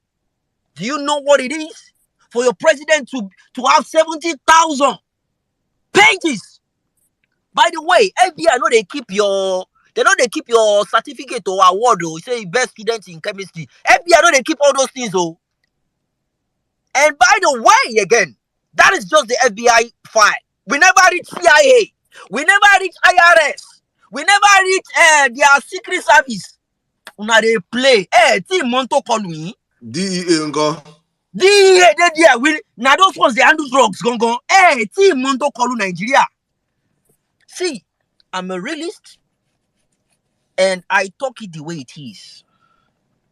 If you like, unfollow me, you know, anyway, I will come and say the truth any day, anytime. We don't have to come here and talk and sweet talk ourselves. This is a real life issue right now going on. Right fucking now. And the only person where hold on for block off. Because for you to be bribing this man with all these things, that means you don't read. You see, APC youth leader coming out, say forgive Atiku. Oh, ni ni bale. Oh, follow me. Forgive who? What about the people he killed during election? People that died don't come during election. Iduro si bẹ̀rẹ̀ òsì bẹ́ẹ̀ tó gbọ́dọ̀ mi. Ọkàn Tinubu ò ní balẹ̀. Inú ẹ̀ ò ní dùn bó ṣe wà yẹn. Oh, you've stolen the people's mandate. You have. And you're not going scot-free. It is shameful enough for you to be blocking. That one no dey chop bribe since. No be that one then give 900 million naira. She now 900 or 500 million naira from Dazuki money. He said a Christmas gift. Olori buruku. Me Mbati Dazuki di Santa. Don't funny Christmas. That one don't get con for in pocket. And you see, now is when you know people that are loyal to their principles. Ruben Abati, she be PDP ni tele. Gbogbo wọn ti ń fi sọ́dọ̀ APC, ọ̀dọ̀ kí no tin pe BAT. Right now, I support Atiku full time with this Chicago thing that he's doing. Make him break him for clause. Because if you want to have the same level ground, see, obedience. I will say it loud and clear. If you want to have the same playing ground, that you win an election clean and clear, you can only do that with Atiku. You cannot do it with Tinubu. I want you guys to know that. That is if there will be a 2027. That is if there will be a 2027.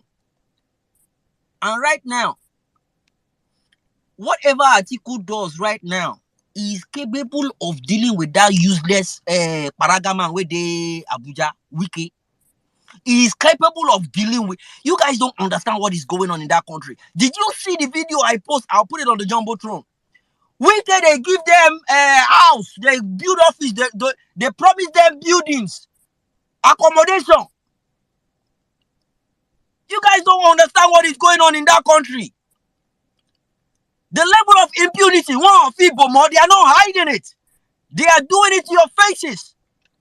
One thing I know about Atiku, and for you people thinking, I know Atiku. Jimmy, did you notice that in the court, in the tribunal in Lagos, the deputy governor went to court and someone posted a picture, 4 pictures of himself with judges in church. Can you imagine that? Go and check it. Can you while imagine? they were in court, go and check Someone's page. He posted himself in church with judges. Let me even look for the post. You see, there is everything I know about. See, for people thinking, before I started supporting P2B, I am still P2B supporter from today till tomorrow. 100%. Nothing will happen. You see, I had issues with the fact that I'm supporting P2B. With my parents, I had issues with a lot of people. I had issues with Atiku himself. Oh, you guys are wondering. I know Atiku personally. No cap. I know him personally. I went to his school in Yola, Adamawa. I have his number. Adiwoko, I have his number. I have Mommy Titi's number. Auntie Titi, the wife. I have the number. Miriam Atiku, the daughter. We're in the same school together. AUN, American University of Nigeria. Many of us obedience would even gain more from this, from every other place than being in LP. Most of us obedience. Fact. You see that Atiku school? Name any politicians in Nigeria. Name any Lumelu. All of them are there. Their children there. You will meet who is who there. I know they loud up. I know all these guys. So when I come here and I call them out and they talk, they don't use me do anything. Because one way or the other, they're going to say, we go meet for the top. But guess what? I stand for the truth. I stand for what is right. That is just me. I do. And Titi, they vex for me, say I know they support the husband. We chat on WhatsApp. And Titi, mommy, we chat on WhatsApp. I don't need to be saying all these things, but I'm letting you guys know. I'm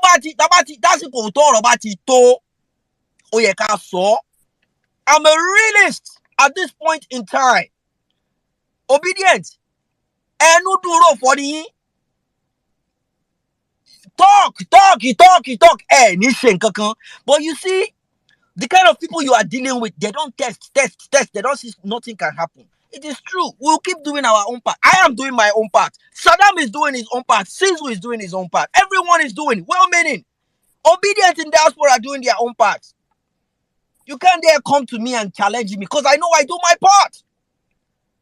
The last time I went to the court, my car was towed. I had to pay $400 for that. Nobody paid me for going to the court. Nobody paid me to go and collect the what's it called? Documentation for Tinubu's crime in Chicago here. So don't even come near me to question my loyalty to P2B. What I'm saying is what is on ground right now is fact. Personality does matter. Right now, the kind of mad people we have in affairs in Nigeria right now, aims of affairs in Nigeria right now, need iron hand. Where they nothing wo where they. Nothing wo where they. There is nothing obedient. There is nothing you guys can do now. I was reading a tweet today. Someone said they are toothless dogs. And I kept quiet. When we say any tweet like that, I go don't enter them, give them bass balls. And me going to me, okay, then go talk and I go they look. What did I want to talk? What am I gonna say? I can defend every obedient. I can stand. I will fight for you. I will cuss anybody out for you. But can you do that when it gets to your own time? No, you cannot. That is food for thought. You guys should sit down and think about it. Really and truly, we want B2B to be there. I will vote for Peter Obi any day, any freaking time. We don't have the funds. We don't have the tenacity. We don't have the ruggedity to face these people. We have the numbers, but we are scared to make use of that number. And that's the fact. Let me not go too forward about that. It's the truth, and I'll say it the way it is. And obedience, right now, take it or leave it. You guys are divided. Oh, yeah. You guys are divided. At this point in time, I've come to realize that I seem to be, I'm not praising myself. I'm just telling you guys the fact. I've come to realize that I feel like a fool. I feel like a fool. I feel like I've been, I'm not hurting myself in a way, but I feel like, no, not that way. Okay. People make me feel like I'm a fool right now because a lot of people came into this movement for a purpose. A lot of them came for a purpose. And the moment that purpose has been achieved, they stepped back. It wasn't a fatigue. We had a lot of obedience that they claim that they be obedient. Now they be APC mole. They be APC mole. I have people reaching out to me telling me, Mama go and cash out to collect your. And I withdrew and I was like, hey, I need your talawa, obedient. What is babo de money lori? But you know what? The single-mindedness that I've had about this movement opens everything up to me. Everything just comes to my front. I just see. I see and I'll be like, wow. Wow. Obedience. It's true. You guys have the numbers, you have the power. The same power you have, the same strength you have is the same problem you guys have. I'm a one-man soldier. I'm flexible. I can work with anybody. I'll keep it that way. And that's the reason why I don't want to get involved with anything they are doing, planning and all this. I will support anybody I feel like supporting with all my might. But I want to have my own mind. I want to have my own clear mind. I can think. I can make decisions on my own. Obedience, you will have a fucking long way to go. If we want to get it right. If we want to get it right. Let's close chapter on that. Aborola sọ fún ọmọlúwàbí tó bá dénú ẹ̀ adodidi. And Yorùbá ní ibi tọ́mọ ìyá méjì bá ti wọlé tán bára wọn sòótọ́ ọ̀rọ̀ tán bá rẹ́rìn jáde wọ́n parọ́ fúnra wọn ni. Àmọ́ tán bá lejú jáde wọ́n ti bára wọn sòótọ́ ọ̀rọ̀ èyí tó ń jẹ́ òdodo ọ̀rọ̀. When two siblings get into a room and they talk, when they come out, if they laugh coming out, they don't give themselves.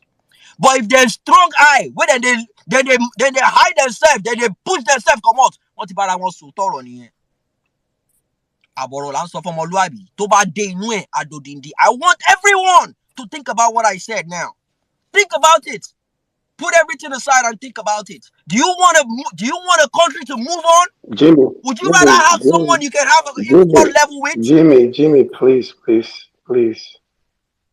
Let's leave it right there for now. Joe, Masaramo, Joe, please. Just leave it right there for now. Stick a pin on it. Joe. Thank you, sir. I'm sorry. I just had to come up to stop him. Go ahead. Sorry, Wayne. I am sorry. He's really, really angered. You don't want to let him keep speaking. 1 minute. Go ahead. Jimmy Joe, no more for there. Feel it there. All right. Thank you very much, Big Mac. All right. Thank you very much, Jimmy. The thing is that I think Nigeria literally can make, especially for someone that has the level of passion that Jimmy has for the movement, and Jimmy is one open person to. Sometimes when I think about my DM and I think my DM is, I just imagine Jimmy's DM, and I know Jimmy's DM must be going through going through worse. And just to buttress some of the point Jimmy was trying to make, which was the really the real point he had made regarding this particular case in Chicago. One thing is certain, that the way APC is now, and this is not so. The truth is, what Atiku is doing is something that we already know. I think Atiku is just going to make it official for everybody. And of course, if you want to leave the PD, I was just thinking just now, Ruben Abati is supposed to be. I think Atiku, I've seen that obedience are helping him push his case. He has refused to pay his PDP's boys that we normally. So Abati now has gone away and said, you never get the alert we're supposed to get. So that's why Abati now is now an ambassador to APC in a Rice TV station. So Also, women Nigeria, yeah, you see, Big Mac. Thank you for coming about. Honestly, at the time, I had to allow Jim, let him just go on, and most times that's exactly what this platform is for. You just come out and speak your mind as it is. You have to able to we have to be able to say it as it is. Say it as it is, because the moment then what is there to hide anymore? What's here to hide anymore? We have gotten to a point whereby Nigerians have to understand. I say this all the time on the platform. I always complain about the docility of Nigerians, especially Nigerians back home, and how we are good at adapting to hardship. If I've told somebody if I've told Nigerians 2 years ago that you buy fuel at 610 naira per liter, some people will beat you up, or a dollar will get to 1,000 naira. But that's where we are today. Nigerians have adjusted, and so you can understand the anger and the pain from his voice and whatever he's saying. But I just say this all the time. I say this all the time. I am more concerned about what I can control than what I can't control. Now, what I can control is I can make sure that on social media, on social media as it stands like this, that the criminal drug baron has no legitimacy on social media. I can make sure that him and his gang of thieves, the people that support him, have no legitimacy. They can never have peace on this platform. They can never breathe air. They can never breathe common air. We will always be out here calling them out. When Nigerians down there, I say this all the time, we have done on our beat. We have pushed. But it's good you come out here, and because as you're on this platform, as I say this, we might have 1,000 plus, 1,000, maybe 1,000 to 1,003, 1,005. Sometimes we go to 2,000 people. We are talking of a nation of over 2 million people. Over 2 million people, 200 million people are in the country. So when you do the math, you see that we are infinitesimal but what we can do is that with these 2,000 people, we can make things trend. We can make we have done it countless times on the platform. We discuss things here, and tomorrow that's what Arise News are discussing. That is the things that we can control. We keep doing that. At the same time, keep calling out to Nigerians at home.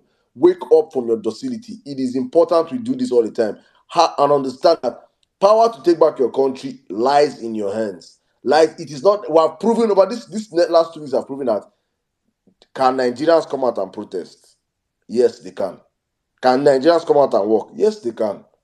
It has proven it across the country.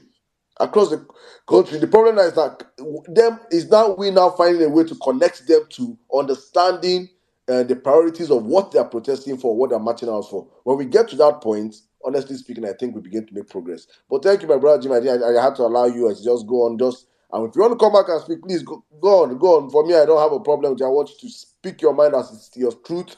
What you feel about is your truth. Speak it out as it is. Let them just understand, because many of them just think we come out here and catch cruise. No. I, for myself, if there's it's not the education, it's not the feedback I get, we shut down this place for a week. Left for me for that week, it is gone. It is gone for gone. It's not people reaching out, S6, everybody coming, guy, we have to keep this thing rolling. For me, I'm gone. I'm not here for fame. I'm not here for finance. I don't freaking care about this. Mine is Nigeria must work. That is how me have positioned my own mind. That is where I did. Nigeria must work. And as God has given us this platform to make it work, we will continue to speak truth to power. Who don't like it, make it go hit head for transformer self. I for say go hug transformer, but light no good day. The current don't pass to transformer. But who, if you don't like it, the You lagoons, fit call hawk transformer for Etiosa local government to where help dey in charge. We the get 5 lagoons, transformer for here. the lagoons are Courtesy very, of they're very Ata. they never sound feed lagoon finish. If you don't like it, go and jump inside the lagoon. It's not very sound feed. Probably those things are feed it and sell that land. Like, people understand where we are as a people. But I just say thank you, my brother. I think let me pass the mic back to Well-Me Nigeria. And also, before I pass the mic, I just wonder which president in Nigeria's history has gone to America and refused to sit down with the foreign press? Which president in Nigeria has gone to America and you have the opportunity to sit down with the foreign press? Even Even Buhari, Trump sat with Buhari and called him lifeless after 1 hour. even Buhari that know that they were asking, they asked Buhari, asked Buhari, what is how do you grow the economy? Say that Nigeria youth are lazy. They asked him Trump asked him, economy. why are you killing Christians in Nigeria? No, I'm saying Buhari had the guts to the effort. He had the mind to sit down with. I think Arampo, one of them. He sat down with the press. He sat down with the press. But this one, he is evading the press. We are seeing it. He was in America. Oh yeah, go to CNN or just go any of those. Listen, no, because he must have asked. If I go to CNN, are you guys going to make sure this interview is done in 2 days? 2 days of you give me the question, I will read it, I will give you my answer. Every 1 hour, for 1 hour, you will video edit it, cut it, make it, tweet it, just arrange it like video, like that Netflix. They release it for Nigerians and say it's live video. CNN will say no. He said I cannot do it. That is the kind of person I'm dealing with. So I understand why the outrage is coming from Jimmy. Guys, we should wake up and understand the reality on ground. That criminal drug baron has to be taken out of power one way or the other. Nigerians have to stand up. And kudos to Atiku. Keep pressing that man pennies. Hey, sorry. Him block us because he's a she-male. I don't know what I don't know what's underneath there. He's a woman in America, he's a man in Nigeria. But any which way, let's keep the conversation rolling. Well, Nigeria, back to you, please. Yeah. Thank you very much, Saddam. Thank you very much, Jimmy. Jimmy, feel free to come back. I think Big Man just wanted you to cool off. I'm sure you just come in at any point when you're ready to continue and just finish your submission, please. All right, but for now, let's just go over to Comrade. After Comrade, we'll come to Mr. Given. If Jimmy hasn't come in by then, go ahead, Comrade. Yeah, good evening, well-meaning Saddam and other great minds here.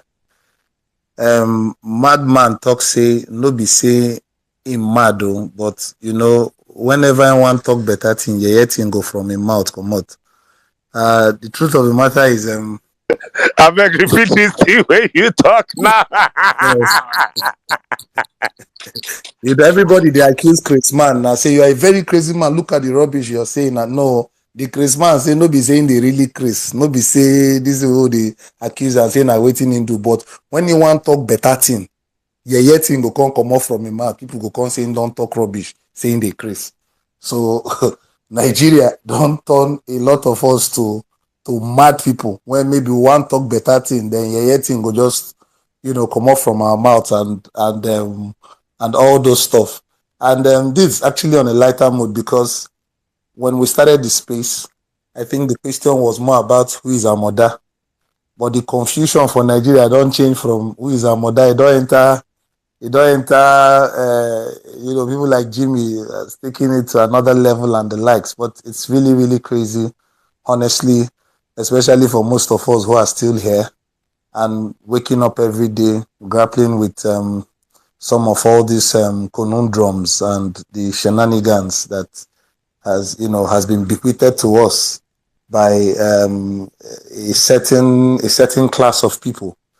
I'll try and stay on the matter. First, I stumbled across a picture, one certain picture, one time like that when this Buhari be won contest elections, and I discovered that the class of people who are ruling Nigeria is like the military class of, I think, 1977 NDA.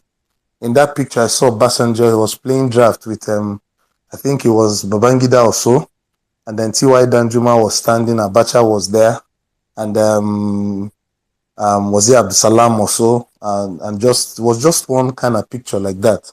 And then all these people aside T.Y. Danjuma, who arguably is one of the richest Africans ever alive right now, because his foster mom told him that any day he wanted to become the president, he will die.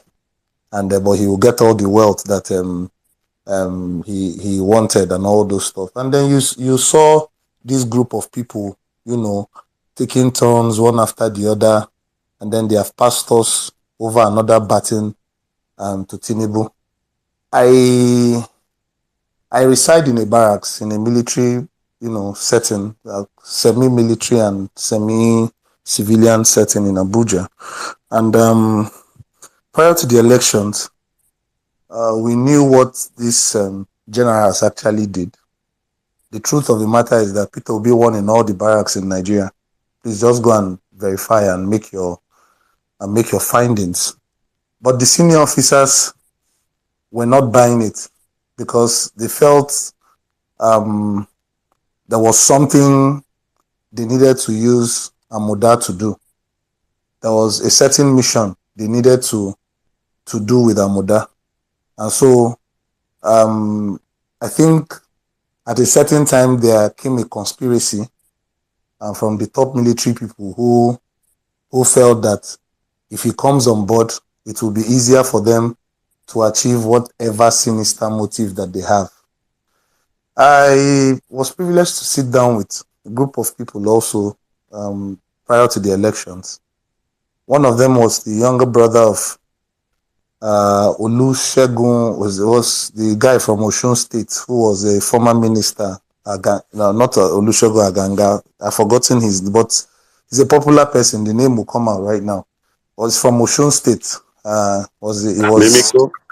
No, not Mimiko. Mimiko is from Mondo. Was a minister now. Shegun. I remember his name. I'll just remember his name now. So he's a prince. Olagun Soye. Sorry. Prince Olagun Soye. Olagunsoye Oyinlola, Oyinlola. former Yeah. governor of Lagos. Yeah. Yes. Was he a governor? Sorry. Yes. Okay, continue. Yes. So I was with his younger brother, and then the guy told me, he said, "You see this Tinubu of a person. His name is Amoda. That if we want to know everything about Tinubu, we should ask Oyinola.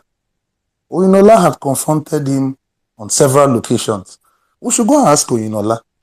He gave me a brief history, the parents of Tinubu, and how he was adopted by this late Iya Oloja, because even Tinubu Square existed before. It was a household name already before he was taken as will I say boy or something to this Iya, who now adopted him, and that he was never a Lagosian, and that he's from Irabiji. And anybody who cares to know should just ask Tinubu to raise, did he say the back part of his cloth? And then you will see that they drew a lizard. That was the sign they used in knowing everybody who was from Irabiji then, or something like that. That there's a lizard that if anybody doesn't see lizard in Tinubu's back, let him die.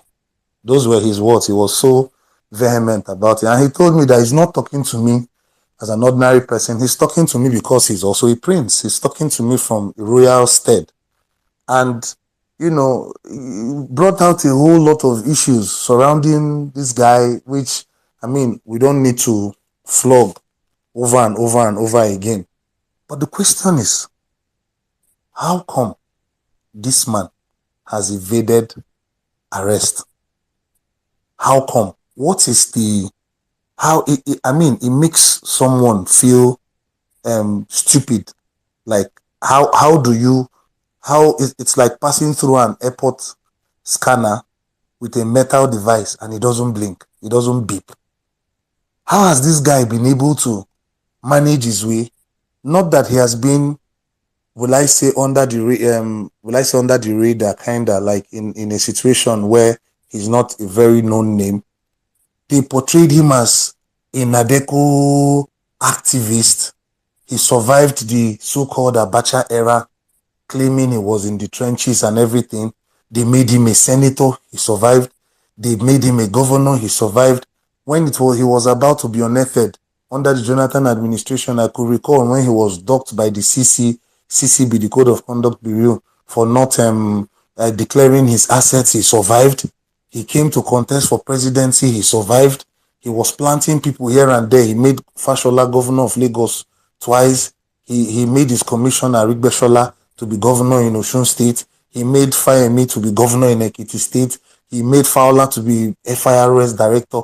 How has if this is a movie, I'm trying to imagine how Peter Jackson will be able to come out with this script and then even in the Catch Me If You Can, or this magic movie about magic and these 5 wise men and everything, the script is never as shielded in perpetual secrecy as it is right now. And it is annoying. It is annoying because when we have well-meaning Nigerians who are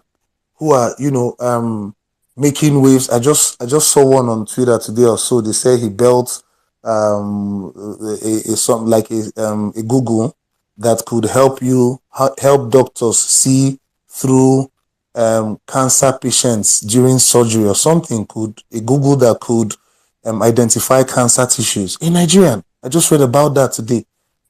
You have the likes of the Chimamanda Adichie, them, Ngozi Okonjo-Iweala. How did we get to this point has been my question. I like what Jimmy said about Atiku. Was it Jimmy or who was saying a sure bet and all those stuff? Blah. Yes, I strongly believe on that point also. Because Nigeria doesn't need a Peter Obi with these people. With these people, they will never give him a level playing field. Never. Never. If there's going to be a 2027, except the revolution wants to start in the order of Jerry Rawlings, like now. If it starts now, fine. We'll have our cleansing and then we'll have a level playing ground for 2027. But if they push us like this, the way they are doing us right now, Emefiele was just arrested. He has a 5-year tenure by the Central Bank CBN Act as amended. He has a 5-year tenure. They just arrested him. They have charged him to court. He has taken his pleas. He has not resigned yet. And just today, Cardoso was confirmed to just take a bow. Sir, when dollar is 1,000 naira already, our CBN governor is not giving us hope as to how he wants to stabilize the dollar to the naira. He was asked to take a bow. Just like that. And then he left. So is this the Nigeria of our dreams? The only problem I have with Atiku in all this, I used to say this to people, because I also worked for Atiku way back in 2007 from the Frontier Movement. I'll try and round up very quickly. Atiku has been a perennial politician for a very long time. Most of you don't know his history. In 1993, Atiku came third in the SDP presidential primaries. Abiola, Kingibe, and then Atiku. Atiku was to go for the rerun until his master Yaradua asked him to step down in support of the Abiola's this thing. So he has built a certain political legacy that I expected by now he should have been a godfather in politics. I don't subscribe to his kind of slow kind of I don't know how to explain it. Who is their wicked them, all these other people, when it comes to Atiku? These people wouldn't have been able to mess up with him. But he left there and went to AC. From AC to ACN. From ACN, which was a collapse of AC and ACD. From ACN, he went back to PDP. When they didn't give him tickets, he formed a faction called the New PDP, led by Kawu Baraje. They messed Jonathan up. He went to APC. When he didn't do this, he has gone back to PDP. And so for everybody who you see is fighting Atiku, like the likes of their wiki, he's trying to see how to pay him back in his own coin. But if there is a generation of the old block that can unearth some of these misdemeanors of Bola Ahmed Tinubu, or what Amoda or Gunle, I don't know the shemale, or I can't tell you his name and his sex. Let me just assume without considering that he remains Bola Ahmed Tinubu. If there's anybody who has that dirty prowess to do that, I think that will be Atiku. But beyond waiting for an Atiku for redemption, it is time that we start thinking about a revolution. However, it's going to happen when you people stay in diaspora and say, we in Nigeria, we don't do this, how do you survive? How much is your minimum wage?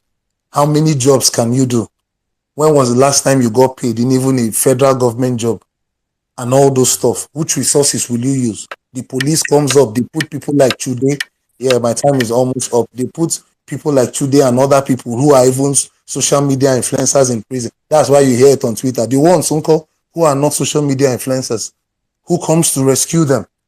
So it has to be a collective effort, including people in the diaspora and then people here in Nigeria. But I really believe that there's an end in sight to this, and then the time is now. I yield my mic. Thank you.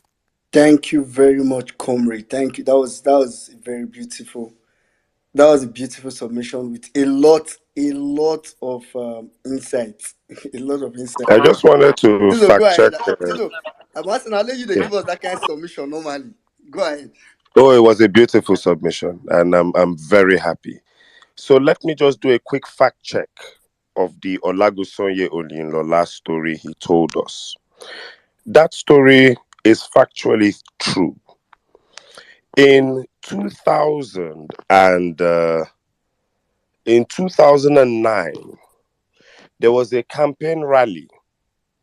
That video resurfaced in 2022, where the former governor of Osun State, Olagosonye Oyinlola, attacked everything about the personality of Bola Ahmed Tinubu.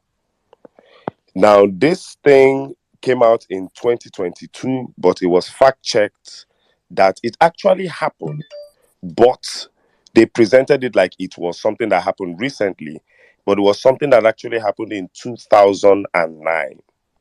Now let's go to the story of 2009. In 2009, there was a political campaign rally, and the governor of Osun State at the time alleged that everything about Tinubu is fake, ranging from his name to his state of origin.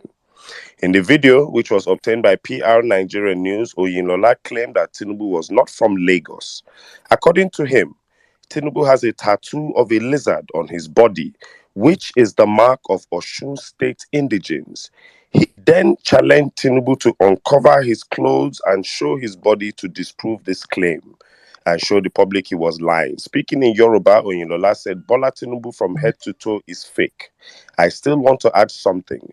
Because his age is fake, his mother is fake, his father is fake, the school he attended is fake, his state of origin is fake. I want to tell you all something today, and if you want to know, if you see Tinubu, let him expose or show his hand and stomach.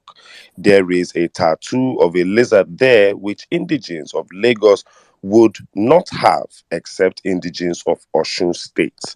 This story has been verified to be true, and it was during the Ekiti State governorship rerun campaign in 2007, where Oyinlola, in his then capacity as Osun State governor and PDP leader, was flanked by governors Alao Akala, who is late, Segun Oni of Ekiti, and Benga Daniel of Ogun State. I yield. All right. Thank you very much, Tizo. Thank you very much. Oh, I mean, there are some I say very.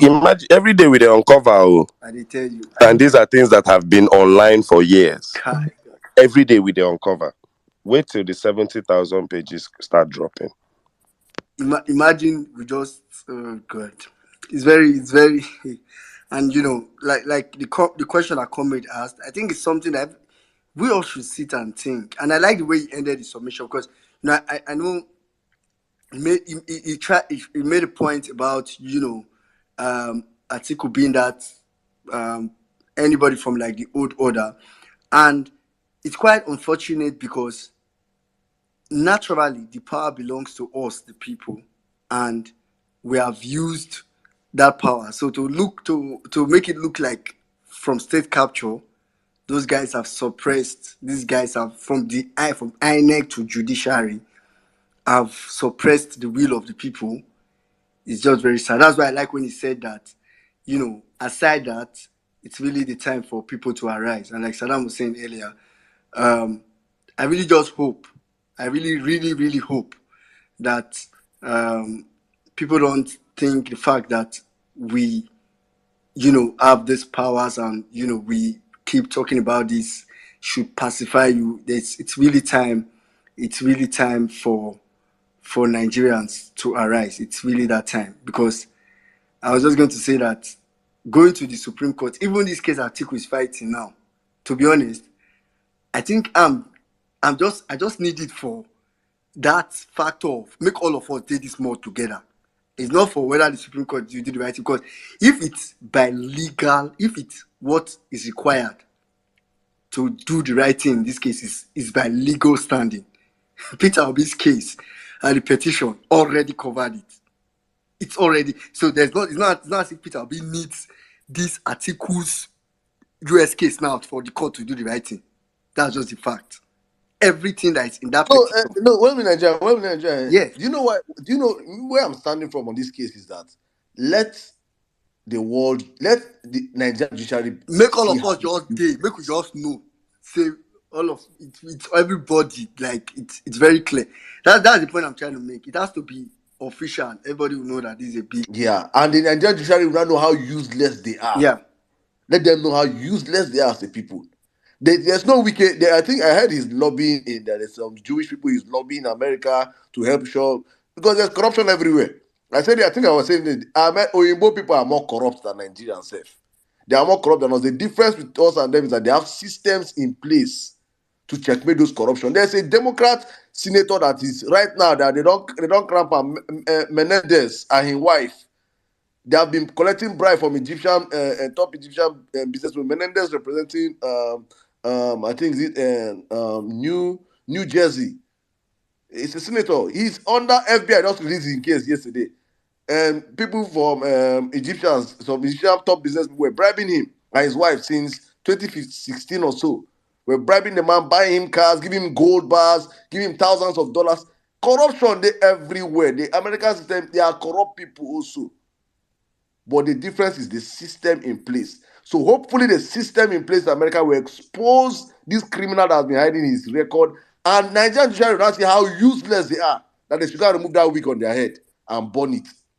Because as standard that they're supposed to gather all the wigs where these people don't carry for Nigeria. They're supposed to gather all, turn them to firewood, because it is useless putting that thing on their head. It has blocked their brains and they can no longer think. Well, Nigeria, please continue. Saddam, you said FBI are probing a senator in the US. Let me tell you what we are doing in Nigeria. The FCC chairman still there for jail. Politician wey is the Congo enter for power. The FCC chairman still there for jail. Politician wey is the Congo enter for power. The FCC chairman still there for jail. Politician wey is the Congo enter for power. Yes, FCC chairman. Justice for Bawa. They don't The forget law of Bawa 101. When you have the chance to prosecute corruption because when corruption has the chance to prosecute you, it will not hesitate. The law of Bawa 101. Justice Is it for Abdul Rashid not Bawa. just sad? They don't Ewe. Play that song one more time, my brother. Play that song one more time. Now my jam. I know there's that jam to the For it is the period of karma and nemesis in the land. Play it one more time. Politician wey is the Congo enter for power. EFCC chairman still there for jail. Politician wey is the Congo enter for power. EFCC chairman still there for jail. Politician wey is the Congo enter for power. Oh, they don't forget Bauer for prison. I mean, I think all of us have forgotten that Bauer is still in the prison. Hey, God. Meanwhile, Akpabio, that was probing Senate President. Matawale, that was probing Minister. Tinubu, that was probing Annex Select. That's what we are dealing with. Jimmy, go ahead. I'm sure you're back. Don't forget his office was raided by the DSS and all the files of all aforementioned people have been carted away. Oh God. Mr. Given, hold on. Let Jimmy just round up his submission. After Jimmy will come to you. All right. Thank you, well-meaning. So, Ogamak, thank you. You reached out to me at the background. The thing is, I am pissed. I'm angry simply because obedience that I actually thought I was in the movement for. I did not join this movement to make money. I did not. I've spent millions of my own personal money into this movement, and at the end of the day, They are now telling you that, oh, you don't gawk yourself, then they don't cash out. Do you know how hurtful that is?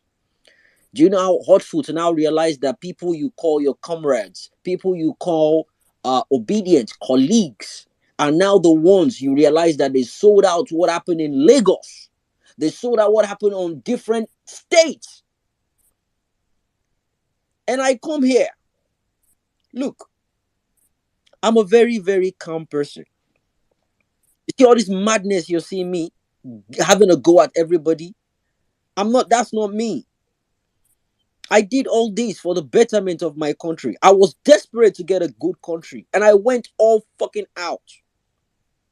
I had a huge misunderstanding with my parents just because I'm standing on the right side of history. I did my fucking part. Why aren't anyone doing their own part?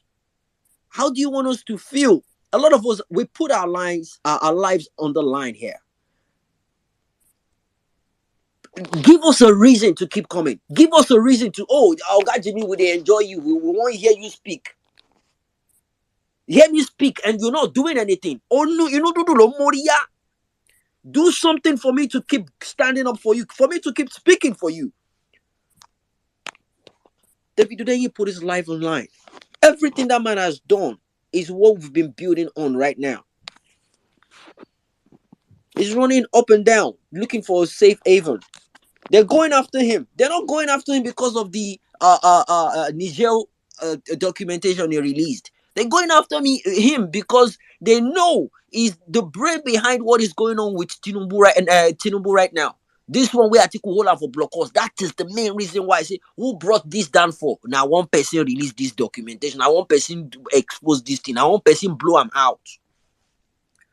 We come here, we speak about facts and figures all the time. But some people just believe that now this space, then go here, say me then go do the needful. All we do here is expose. We give violence intellectually. It is not violence. The violence where they come on knife, they chuku. The pronunciation is different. Vawulence is different. We come here to give you people intellectual facts and figures. But people think we just come here we just like doing basketballs. I can like Atima Rojo. No. A lot of people are making comments that you can't use evil to replace evil. They are referring to Atiku as evil. Okay, fine. So what are you going to do about that evil not coming in place? What are you doing about it? It's like you guys don't understand what is going on right now. That country is meant to be boiling right now. Chad, ordinary Chad. The whole of Africa is. A friend sent me an article yesterday in Chicago here. Even the Americans, they know that Africa is waking up. They know. Nigeria, they are sleeping. They are snoring. Nigeria is snoring when other African countries are waking up. A French nurse shot a Chadian yesterday. And now there's a protest all over the place. A protest all over the place. They want to kick France out of their place right now, out of their country right now. Look, guys, at a point in time, we'll ask ourselves, what do we really want as a country? I want a betterment of that country. And that's the reason why I stood by Peter Obi. At this point in time, I don't expect Peter Obi to come outside and tell anybody what to do. But right now, I think that man deserves better. I don't know when that clock is going to tick for us to understand that, okay, fine, this is the time for us to get up. I'm not expecting anything from the Supreme Court. I put it on the Jumbotron. You see the display of madness Wiki did with the judges today. And you were allowed to with him walking sticks. Just because of you bastards, you've tagged Nigeria as a bad country. Do you know the international embarrassment that we are facing right now? Drug dealer as a president, drug fucking dealer. It's a very, very disgusting stigma. And we have people talking about when to go out and when not to go out. Okay, bye. Justice for Mohbad. Bye. The lady that was arrested, was it yesterday? She made a complaint about a tin tomato. They don't arrest her. You guys don't understand what is going on in that country yet. Impunity will be all over the place. Impunity. You will be arrested for any simple thing now. If you have the money, and to ba lowo lo jare in Nigeria. If you are poor, you are guilty. Automatically, right now, if you are poor and you don't know any politicians, you are automatically guilty. That is the way it is right now. So I don't know when exactly people will now get up and fight for their country. Because right now, other African countries are getting up. They are doing everything they can. And the fact that we have we have obedient that actually do something in this movement. We have obedient that are ready to do something in the movement. We have obedient that want to become governor. We have obedient that want to take top places. There is no cooperation amongst the obedient movement. There is no coordination, no cooperation. Steve had a space yesterday, asking some serious questions. We need to. I don't know how it's going to happen. We need to come together and do something. That's the honest truth. We need to do something and know what is going to happen. My love and stand for P2B any day, anytime will give me a reason to justify that all the actions I've taken so far on being on the right side of history will push it to the ground. We'll ride it till the wheels fall off. That was the deal. That was why I got into this movement. I played my part. Did you play yours? Ask yourself. I yield for now. All right, thank you very much. Jimmy, to give you a bit of comfort, and to every other obedient who holds this same sentiment, I totally understand. But also, data helps you have empathy. The population of Gabon is 2 point something, about 3 million people. The population of Cote d'Ivoire is 27 million people. The population of Lagos is estimated at 26 million people. The population of Niger is 23 million people in a landmass of about 1 plus a half of Nigeria. We also need to remind ourselves that Nigeria is terribly split along religious and tribal lines, with some states in Nigeria, like Plateau State, having as much as 48 tribes, but weirdly enough, almost 70 different dialects and languages. So some certain tribes have more than 10 dialects. Nigeria is a construct. The British really messed us up. Technically, Lagos State is the size of the countries that have protested organically. If you start a protest in Lagos, you would have influencers asking you, why were the youths there? You would have people splitting the protest along Igbo and Yoruba lines. So I ask you again, my brother, how organically can this protest happen? If you need to also work with the data from the elections, just on numbers alone. If they told you 90 million people registered, 24 million voted, and obedient won 6 point something million, let's just use that data. That means 1/3. If only obedience marched, it's easy for the PDP and APC to gang up and kill you people. Before obedience will start marching, it will be easy for the APC to tell the Yoruba obedience inside to step back, or the Igbo obedience to start saying, I beg you, let others march, before they will say that it's Igbo people and IPOB that marched. You have seen practical examples all over the place. So what I would tell you to comfort you is this.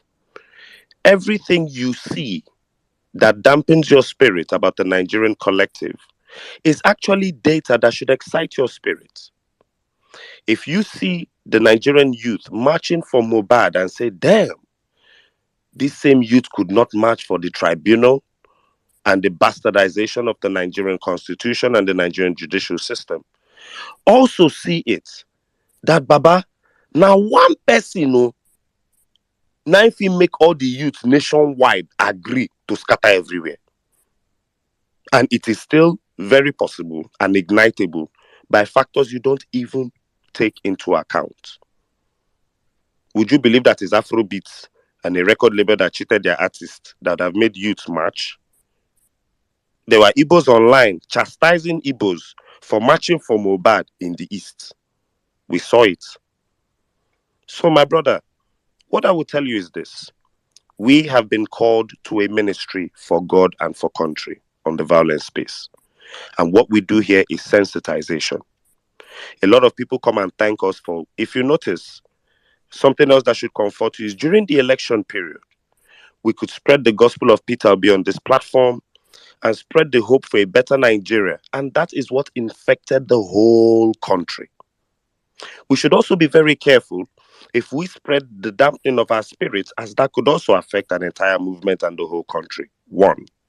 But two, you should look upon it with excitement and tell yourself that I will continue upon this mission, which is sensitizing the Nigerian people. Why do I say this? The Nigerian people have nowhere to turn to for information right now. The schools are useless. The pastors are lying to them. The imams are criminals. Nollywood is all propaganda. The radio, the media, the TV are telling them lies. In every three media people, one is a government supporter. In every Abati and Ayo Thompson, in every Rufai and Ayo Thompson, there is one Abati. That is how bad this thing is. So all we can do upon this platform is to continue sensitizing the Nigerian people, because what would happen, even worse, remember when, in all humility, we thought a military coup would have solved this problem. And then, like a vision, God now shows us how compromised the army was in that meeting in Katsina when the army is calling ahead to tell terrorists to pass that express. Now that army now can't take over from these people. So it's better now. We are seeing we have to now turn around to remind ourselves in Aisha Yusufu's words that being active citizens is the only cure to this problem. But guess what, my brother Jimmy? I have come to realize that until we sensitize all of Nigeria to have one mindset, anybody hoping for a protest or for a march or even for an uprising amongst the people, we just might get into bigger problems than we currently are. I promise you it's possible. Why am I saying this? Currently, with APC cheating the North and cheating NNPP in Kano, Kano people now don't understand that see they pain. NNPP now, you don't need to tell them petition. You saw their videos, they are wailing. Nobody will tell them now to start reading constitution and knowing where they were cheated. So there is enough injustice to go around, but until that injustice touches everybody in the same spot, have you heard anybody shouting, I am batified anymore? Do you see them wearing their face cap with pride? The only people that are online are their troll farms. Just check the people who will insult you, check their followers. It's all their troll farms right now. And as poverty keeps biting harder, I promise you, even if they rehold that election today, Peter Obi will still beat Tinubu and Atiku. Myths. So, my brother, we have a mandate on this platform. We have accepted it. We have embraced it. The sensitization, the enlightenment, and the education of the Nigerian people. What they choose to do with that is entirely up to them. But do not hinge your mental health, your conscience, and your happiness on whether they choose to do anything with that today, tomorrow, or next tomorrow. Your mandate is the continuous enlightenment of the Nigerian people and the myth busting of every gaslighting the APC will do. We must, on this platform, at least stop the bleeding. We must. So if you can follow me, my brother, and be on this side, NCs, embrace it and hold it, I NCs, promise I think you, you'll be able to live better. I think you misunderstood me. I'm No, not no, I angry. understand you, but I don't want to argue on where we differ. I want to argue on where we can meet at a point. Do you understand? And I think This, this this is point, what I'm. Let me yeah, let me let me okay. this. This is what I'm saying. I'm angry because today I had to find out that some obedient that we call ourselves comrade, that we were in this movement together. I found out today that they've sold us out. I found out today that they actually collected money. That is what was angering me. That was what was pissing me off. I'm not bothered about if they come on, maybe they go protest or no protest. We don't cross that bridge. I don't already talk. I'm saying I don't go tell people not to go protest. But my point is, knowing that people that we were in this movement together, we, we did every single thing. We're having meeting together. We're having meeting on how to move forward. And they were actual moles. And they made me look so stupid as if they've collected money. Me, I never collect my own. That is my anger. That is where I'm going. And the fact that the way things are in Nigeria right now, no one is doing anything about it. And they're making us look like all we just do here is talk, talk, talk, talk. And these are the same people that we did things together. And they're making you look like all we do here is just talk, talk, talk, talk. Okay, with all the talk, talk, they don't collect money. So to justify what we've been doing all along, what can we say that we've gained from it? Besides the fact that we sensitize people. So it's like no matter how much we keep talking, we educate people. That education, they are absorbing it, but what are they doing with it? Okay, that is a very beautiful question. In 9 months, Jimmy, we won the Nigerian presidential election, even though we were cheated. That is one game. In 9 months, we put in 52 House of Reps, 9 senators, and one governor. The one governor we put in is a shining beacon of light in the entire Nigerian administrative system and is the only governor on public record that has achieved more in his first 120 days than any other governor can show out of 36 states. If you ask yourself, I will tell you, pat yourself on the back. You did a lot in 9 months. Imagine what you would be in 4 years of sustained tempo. But let us leave that by the side. Would you pat yourself on the back or not, Jimmy? Two, in this movement, Jimmy, there is one person that I know that even if he writes a book, it will not be 20% of the hellfire he has seen, which is Saddam. I still wonder how his mental health exists till today. It People have come in and have left. I have my own challenges in this movement. I have been demonized and I have forgiven and moved on. So I will tell you, my brother, we said something, said even if Yusuf Dati gets up and says he's no more doing, even if Peter Obi gets up and says he cannot afford this thing again, these petitions are too expensive, is no more doing, we stand for a better Nigeria. So whoever is in Asu Rock, even if Peter Obi was in Asu Rock and had the misfortune of hiring an Ajuri in Gelale, we on this platform would have been calling for that person's sack as well. I say this because, my brother, when you balance yourself and realize where you stand, which I have told you what you are good at, is mobilizing, enlightenment, especially for our southwestern obedience and standing on the side of truth. Jimmy, I promise you before God and man, it is more than enough, and it is on record on earth, in the waters, and in heaven above that you have done more than your best.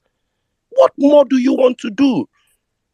Look, I promise you, my brother, that even if you took an AK-47, stood in front and started marching in Lagos and nobody followed you, how much more disappointed would you be? But if you tell yourself that all I will do is enlighten Nigerians on a platform 3 times a week where more than 1,000 Nigerians come on, what they choose to do with that is entirely up to them. When you come to that point of Rema, I promise you, you will not even have power to fight with anybody. So don't be disappointed in Nigerians. I am in Nigeria. It costs 35 to 40,000 naira to fill my tank from 11,005. That is a level of weakening of my spirit I have not experienced in my life. Jimmy, I am a frequent traveler. I have not left Nigeria on holiday in 2 years. I cannot afford a million plus 2 million plus economy tickets. Facts. So, my brother, there are things that the average Nigerian is going through that is a pain that I cannot quantify. If when they will come out to march, they will. But I am not hinging my happiness, my mental health, or even my energy to move forward in this movement on whether Nigerians protest or not. All I'm going to do is continually be a myth buster for everything the APC wants to do and continually tell Nigerians that these people are liars, they are criminals, they are drug dealers, and we are under state capture. When Nigerians choose to holistically come together and do something about that physically, it will never be said that it was N6, Jimmy, Emir Saddam. Was it us that called them to march for Mubad? Remember what caused NSAS? The police stole a white Lexus from a young boy in Delta State. It wasn't about, Sega Link had done NSAS for 4 years. 4 years on social media. But when Nigerian youth got up to it was for something totally different. They linked it from NSAS, they linked it to the injustice of Lekki toll gates and brought down that evil construction. My brother, pat yourself on the back and reach an equilibrium where you tell yourself you are doing exactly what you are meant to do. Leave the people to do what they will do when they will do it. I promise you, it will not be your call the day that will happen. God bless you, and I hope we understand each other and meet at a point of understanding. I appreciate you. All right. Thank you very much. Thank you very much, N6. Thank you very much, Jimmy. Thank you very much. I think the summary of what NC said is that one thing is certain.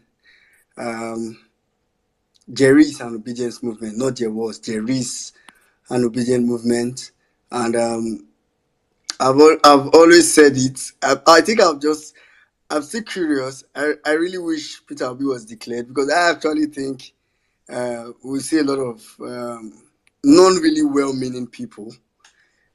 So personally, I don't think I'll be ever surprised with anything I see or hear. I think I just hear or see it and I was like, okay, that's fine. What's next? But one thing is certain. Every one of us on this space, those speakers, listeners alike, those of you that have even, maybe all you've been doing is retweet. Everybody have contributed. I mean, some people may want to say, let's measure what have been contributed. It's not really necessary. It's not compulsory.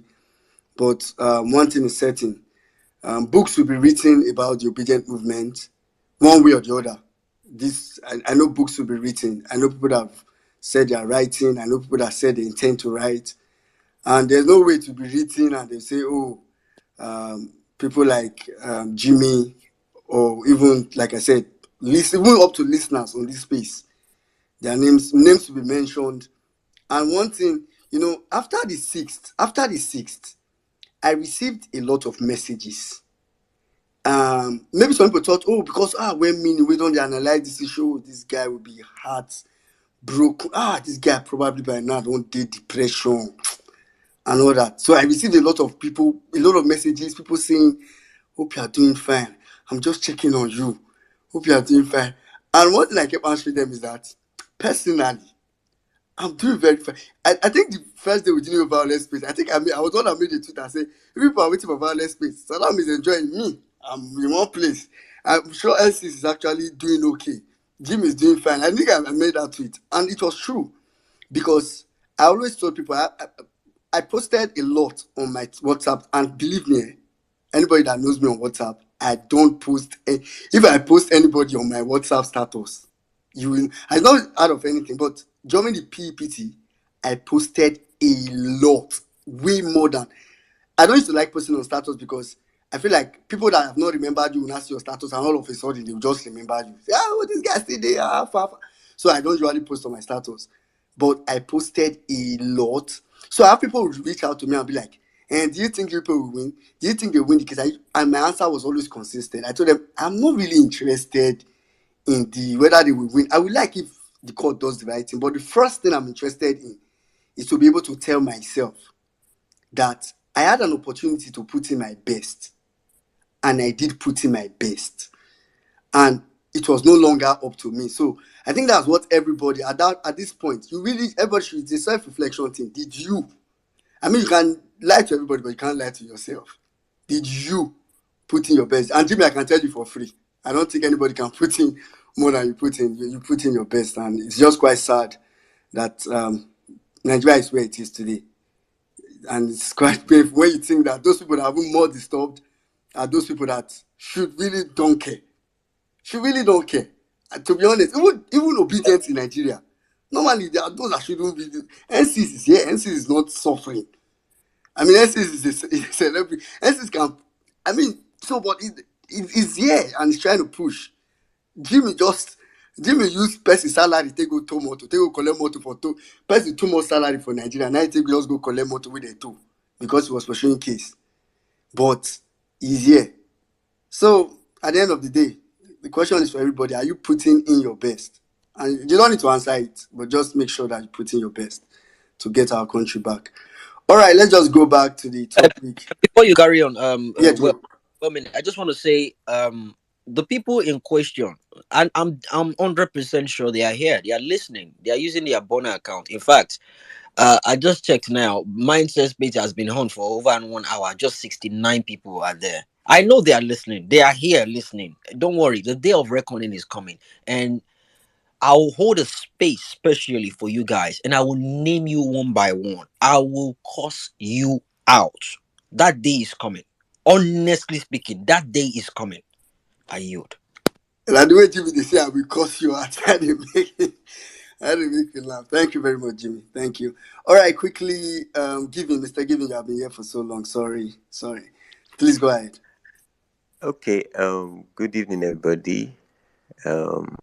Honestly, I can't, start without appreciating everybody.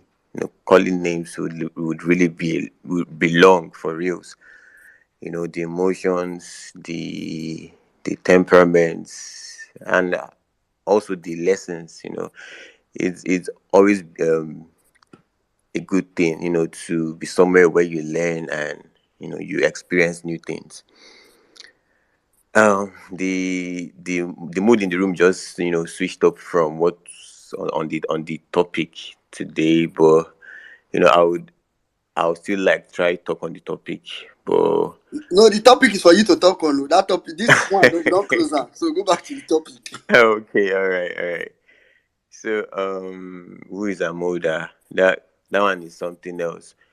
But now the my main points are actually is this whole Nigerian thing is just like, is this a movie? It's something that if someone would just predicted that guy 10 years from now, more Nigeria fits they like this country they use for this movie. Be like, how can I beg? They possible. But the signs are just out here. Like it's obvious, it's everywhere.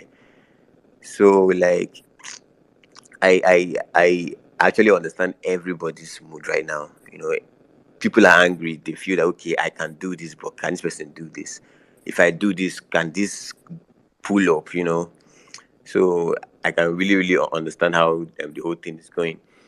For the kind of news that we even hear in Nigeria, it's so sickening. Like in my office, I basically preach every day. I during my canteen times, I'll just go out. I start talking in our canteen. Like it's already a discussion when I'm around. I always keep telling during the campaigns, the same energy I had was the same energy I still have now. What would come, what is going to happen.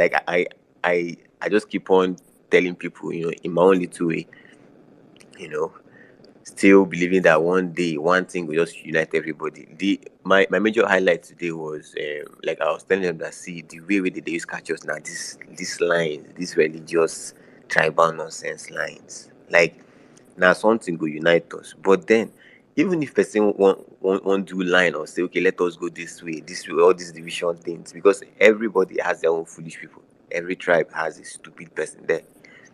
Even if they say, okay, let us put a difference. Maybe just give us simple difference. People will get sense, come this side. People will not get sense, go this side. This is at least this one. There's no division with this thing. But these guys just know how to harness these particular things. And it's sad that this type was the status they call divide and conquer or something like that. That is something they majorly use, and it keeps working. But I believe that one day, like it's always been said, that it will start from the north, like the way things are going. So for the energy, like NCs keeps on saying, he says no worry. When he touch everybody, by the time he touches everybody, because it's better he touches everybody, so that by the time he touch you, be like, my guy, he touch you, I feel him, you feel him too, I feel him. everybody go feel like they go like that. Then when don't reach one way, nobody go agree. They go now ginger. On a lighter note, when they were analyzing the 10 lies for the APC government, on a lighter note, when NCS was like 1 lie per week, I was like, okay, it's like an ATM voice stuff, where it be like, please hold while your lie is processing. Till now, boom, Ajuri drop one, he'll drop one. Next week again, please hold while your lie is processing, and that one go enter. So anyway, Sorry, now your voice they do that. I be they press am for machine. now my voice, Baba me. All right, so that's just on a lighter note. So I really urge everybody to just in their own efforts, just keep on doing their own bits. My my major pain is just that the whole delay, delay is time and time is money, and in fact it's life right now. So every single time wasted is someone's life. That's just the sad thing, Sha, but we keep believing. I yield. Thank you. All right. Thank you very much, Mr. Given. More. I think I need to contact Ajuri for you. You need to rework for Ajuri customer care, Ajuri customer service. Ajuri UAE visa office.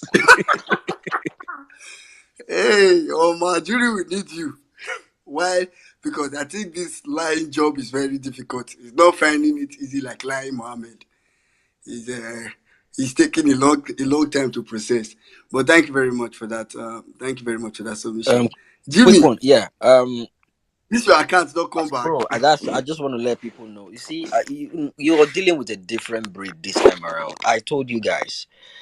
Many people don't challenge when they block their account, they deactivate it. We've exchanged over 25 emails. You now go tell me what I do where they block my account, where they deactivate or suspend my account. I am back. Make una go tell them, say, make them go report again. I am back. Thank you. The Hawk Buster. All right, great to have you back. When I saw the request, I was like, what?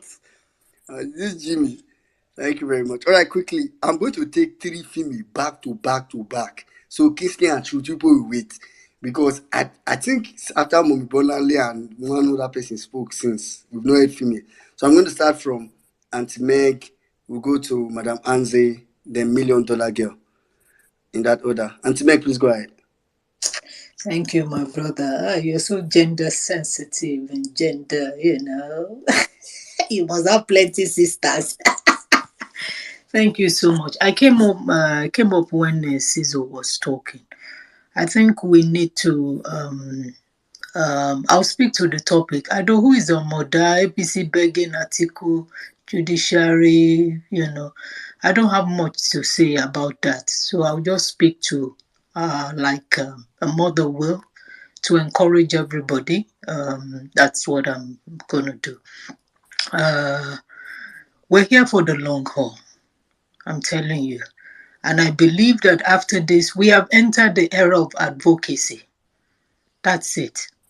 Do you know the young lady who was accused of talking about tomatoes or something has been released? Because we trended, I was trending it since yesterday when I saw it. Obedient, that's who we are. If they say, we come and talk, look, during the civil rights movement, look at the stages they went through. It's not just Martin Luther. First of all, there was where people go and sit. It was just sit protest. They don't want to stand up. They sit where white people are. They kept on doing stuff, so one thing added to another, one thing added to another. They didn't give up. So that's why we're here. Saddam, well-meaning, Sizu, all of you, I don't know where you find the grace to do this, but you are here. See, enlightening people. That's why Bob Marley sang, emancipate yourself from mental slavery. That's it. Nigerians have been in it for so long. So what we're doing, let's not discount it. Let's not discount it. I've worked with brands, Nigerian Breweries, all this MTN and all that. I held a space today and I was telling Nigerians that it is wrong. There's nothing like, why would you be arrested for negative customer review. It's what they do to us because they think, no, they won't say anything. But after NSAS, Nigerian youth, you have found your voice. Don't let anybody take it away from you. That is what Violence Space is doing for you. Speak up and speak out. Trend hashtags and put heat on them. It's doing something. It is doing something. People come and say, oh, they say, just be blowing grammar. This Prince Ademoye or whatever his name is, do you see what he was giving blow by blow account of Mohbad as if they sent a message? Nigerians were going to him and say, what's happening and all that. Okay, even if it's a lie. But I found for the first time that the police handle was giving blow by blow account of what is happening. It's never done. You guys are doing something. We are doing something. Please don't discount it. When you come here, when Violence Space says, trend the hashtag, is doing something. You are putting the heat. We're here for the long haul. It's advocacy. That's where we are. I've said it, I don't believe in Supreme Court. I do not. But I know that we're going to put the heat on this government so much that either they sit up, they pack out, or something must happen. In rounding up, there's an experiment that was done on a rock. Once water keeps dropping consistently, rock, I'm not talking of this thing, it puts a depression on that rock. And do you know water can split rock after a long while? That's what we are doing. So don't think your talk here, 5 minutes, real level best. There are people here well-meaning. And I tell you, guys, you are doing a lot. Thank you so much. Our generation have failed you, but you are standing up to correct the ills. This thing since 1999, it's been there. It's not going to change overnight. People's psyche have been affected. It's not going to change overnight. But you have done something, and we're seeing the effect. God bless you, young people. I love you. I'm here supporting you, lending my voice. Nigeria will be better in your time. It has failed in our time, but in your time and in the time of your children, Nigeria will be better. I yield. Thank you. Thank you very much, Auntie Meg. Amen. Amen. All right, thank you very much, Auntie Meg, for that words of wisdom. All right. Saddam said he was going to play some soundbite earlier. Let me quickly play one on the topic of Atiku's and Tinubu's case from Ayo. Record of the academic records of the president, it would leave room for speculation. Speculation, as has been done now by Dr. Pedro Obaseki, who is now saying that the person who is actually called Bola Tinubu, who went to CSU, is actually female. Now, if I were in the president's position, and of course I'm not president, I wasn't elected by millions of people to be president, I would release my results just to demonstrate, number one, that I'm a person of integrity. Law aside, as has been said, it's beyond the election tribunal. This is a matter of national embarrassment, whereby you claim you went to a particular school and it's difficult to give the details just to shush, talks and international embarrassment. We become the butt of jokes across different platforms that we cannot defend a simple certificate, in quote. And so I don't think there should be a need to have to go to court to ask you to present a certificate or to release the records of a university that you went to. It's mind-boggling for me personally. And I think for a number of young Nigerians, it would be the same for them. That. Yep, you are right. It's mind-boggling. My mind is boggled. Totally. I never thought I'll see this level of low in Nigeria. I knew we were somewhere low before, but this is just, we are on another level of, at this point, we don't even pass where oil day. We don't discover oil, don't pass. We are so, it's sickening. And to think that $10,000 is 10 million naira. Oh my God. All right. A lady, Anze, please go ahead, after which we come to Million Dollar Girl. Good afternoon, everyone. Good evening. Good morning. Remia Sadam, I just salute. Sizzle one name. How body? Well meaning, well done, no.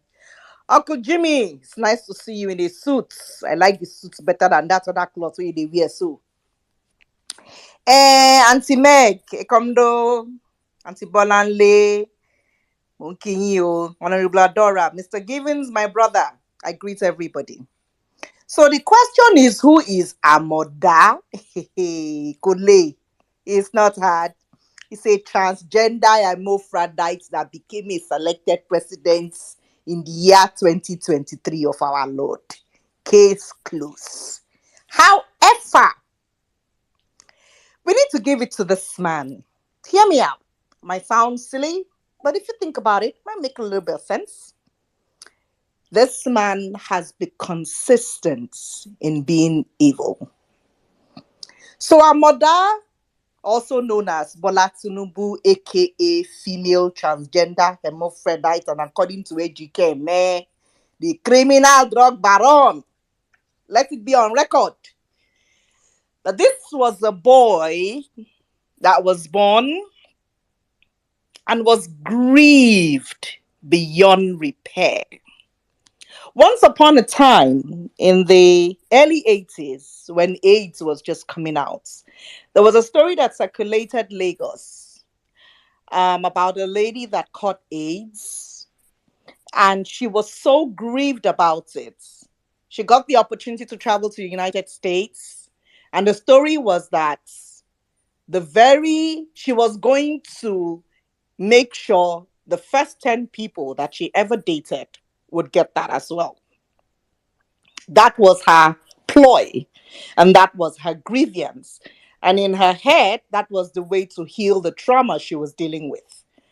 So Tinubu is a human being that has gone through the trenches, and he vowed to himself, the day I ever get the opportunity to lift one finger, I will drag everything and everyone around me. And he got that opportunity, and he's keeping to his words. Because if you look back at his track record, everyone and everything around him, he has dragged. He soiled Apapa Road with his silly trucks. He soiled Lagos. He sold, where's that place now? Somewhere close to where Fred Ajudua used to live those days. He owned everything. He owns it and still continues to own, up to the point of Badagry. And I remember the days of Whispering Palms. He owns everything, albeit in proxy names. So who is Amoda? Amoda is a person that has been crushed and has told himself he will live till the day he's die avenging. And he's avenging now. Unfortunately, he has spread out his coast of vengeance. It is not just tiny Lagos State or Ikoyi. It is now the whole of Nigeria. And if we do not do anything to get him out, it will encapsulate the whole of Africa, as we can see that he is doing. The wise countries will step out and fight back. The silly ones will just look at him and continue. So now that we have unveiled the masquerade, like Cecil said, like Jimmy said, like well-meaning Nigeria said, what are we going to do? My brothers and sisters, it is time to be angry. Because when a man is hungry and angry, the force, you cannot hold it back. This is not a time to fold our arms and sit down. And like Jimmy pointed out, and like Cecil pointed out, everybody has a place and a part to play. Determine in your conscience what part you want to play. But remember, we are on a train, and trains hardly stop until they get to their destination. So, if you are not ready to jump on the train with us, get out of the way, because we will railroad you down. But be rest assured, we are getting to that destination. It may not be in my lifetime. I have clocked some years. However, it is a destination we are going to. It is a forward ever, backward never. It is with an ultimatum.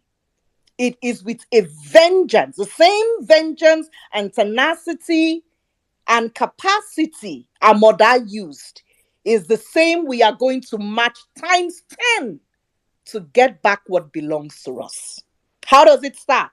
Educate even the ants living by the huts in the bush. Educate, educate, educate. Let them know that their pain is coming from one idiot that has planned vengeance from the day he was born. I hope this gets somewhere. I hope it makes sense. Thank you so much. I yield. Thank you very much, Anzi. Thank you, madam. That's actually, I think that's the least we all can do, to be honest. I mean, I think it's at points where, I've had a close experience with Nigeria recently. I mean, on ground. Um, it was amazing that, you know, believe me, there's no media. A lot of things we get to know on Twitter like this. I mean, I was off Twitter for a couple of days. You wouldn't believe how uninformed I was. As in, for just like I was online, but not coming online often. I was uninformed. So I was just trying to imagine, is this what's happening? Like people, you see these conversations we're having here, talking about certificates, talking about a lot of people um, don't even know it. And I think that's why for me, one of the biggest issue we have, even aside the after the establishment itself, it's the media. Believe me, the media, Nigerian media is good. So I think that's where a lot of us come in. I mean, if while we wait, while we whatever is going to happen, why we push, why we wait, why we do whatever, media, we need to take it. We just need to do it ourselves. We need to Bro, do it ourselves. well, man, let me just add. That is, I think, excuse me. I think that is why I always try to limit my expectations and tell myself the truth and say if we can have if we can have the kind of chaos these guys have created offline.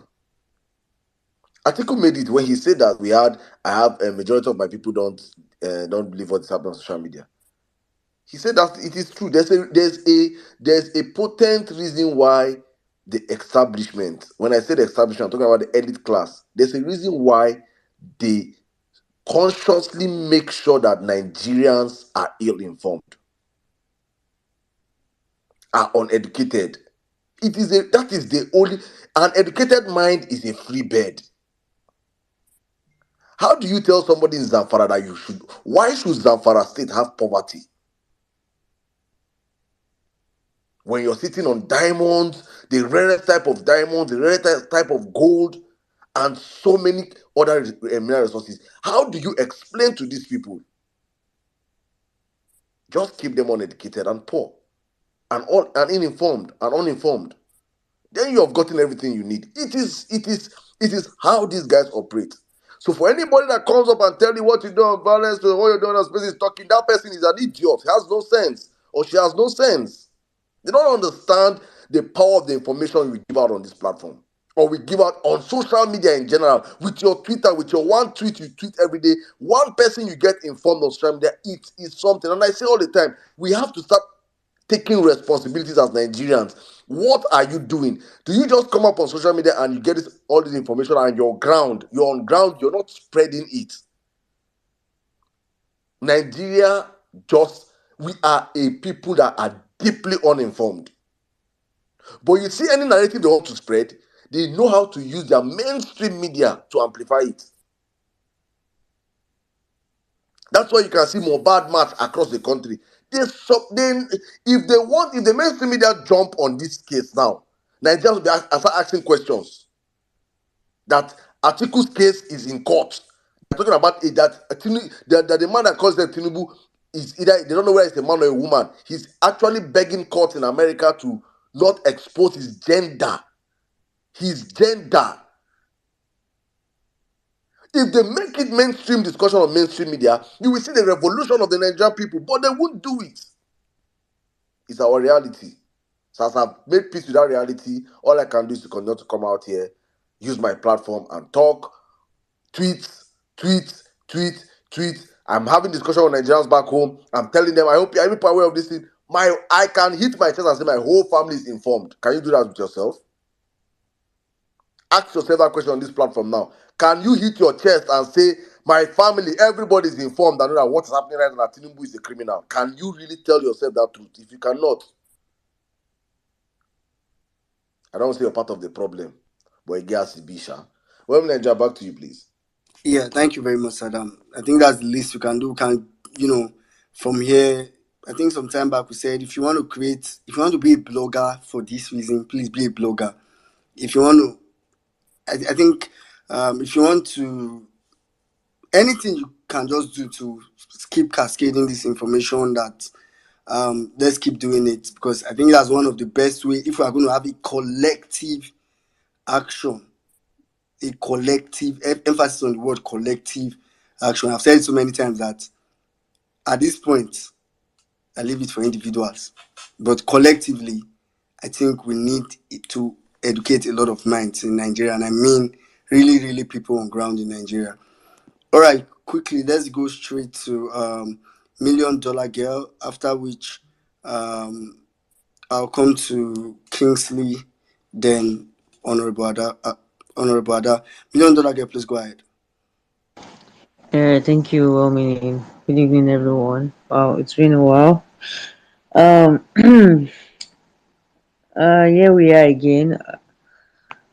Speaking the truth, true facts and figures. But then, this same September, a whole lot of us have had to ask ourselves the question: how come the destiny of so many people now feels like it's in the hands of just one man, who we are not even certain of his name, we're not even sure who exactly he is. And now we have another political, or from the old order fighting him, cat and dog fight. uh I would just like to say here that one thing 2023 elections have justified for us as obedient as Nigerians is that, all those older generation that will continue talking as if you young people, you've not done your part. Mọ̀ nǹkan táwa ti ṣe nílé ayé wa, mọ̀ gbogbo ìjà tá ti jà. Ọlọ́run wọn ò bí wọn dá mọ́. You know, like, enough is enough. We've done our own part now, and history knows it already. History will forever and ever and ever tag the obedience movement as a strong political movement that waged things. There's a reason why NSAS will be mentioned over and over again. There is a reason why several movements will be mentioned in history books. Now it's up to us to take it to the next level. In a couple of months, we created a third force. Now we're like thinking of what next. We can't stop. We now understand that we don't have a democracy in Nigeria. We now understand we don't have a constitution in Nigeria. It is glaring. Before one hide it fún wa ni àti ẹ̀yin rò lọ́kàn wa ń gbé ó yìí wà ń bẹ̀. Now it's obvious that it's not there. There's nothing there. Listening to the Jarvis case yesterday, and Amzat being they said dual citizenship was not, the passport was not what he used in requesting for the job or something like that. So all those people will continue doing is this from now on, dear Nigerians. They will come, elections will come, they will tell you to go to the polls. I don't know if any of us will decide to eat the polls again, but they'll cause violence, kill people, maim people, announce the winner, tell you to go to the court, then pay the judges to dismiss your case. Is that democracy? So let me just go to Google right now, just like Sizu would do. Paul Biya has been the president of Cameroon since 1982 and is still the president of Cameroon till now. He's 90 years old. Uh, in Uganda, we have Yoweri Museveni, who has been the president since 1986 and still the president of Uganda. Where does this take you? Where does this lead us? Indirectly, Nigerians, what they're trying to tell us is that they will steal our future. Me and you that we might still be young. And Iwole Soyinka is going to sit down there and be calling himself one legend. Whereas he has lived all his life. Why me? I just have so much of my life ahead of me. And he wants me to be listening to him. Several of them will come and try to gaslight us. But you know we are done with that, right? So it's time for us to start writing our own books. It's time for us to start penning down those histories. It's time for us to start going into activism, because it doesn't have to be political again. We've left the political citizen to an extent right now. You know, we started from activism. They said no, look for a candidate, join a political party, do it the right way. We've done it the right way. They rigged the system. Now we're loving worry. One very worry, Abby. We'll give it to them. But what I'm just trying to tell us is this: we need to prepare our minds. And a lot of people have cited there tonight that uh an article might be able to give them what they need right now. But I can tell you something: a whole lot of these people don't have 20 years to live again. Permit me to say. See, they can't outlive all of us. Because why? The moment that happened, that is an abomination. So we are the leaders of tomorrow. And it is up to us to say we are not going to bend to this madness. Because as at right now, Nigeria is a one party system, one party state.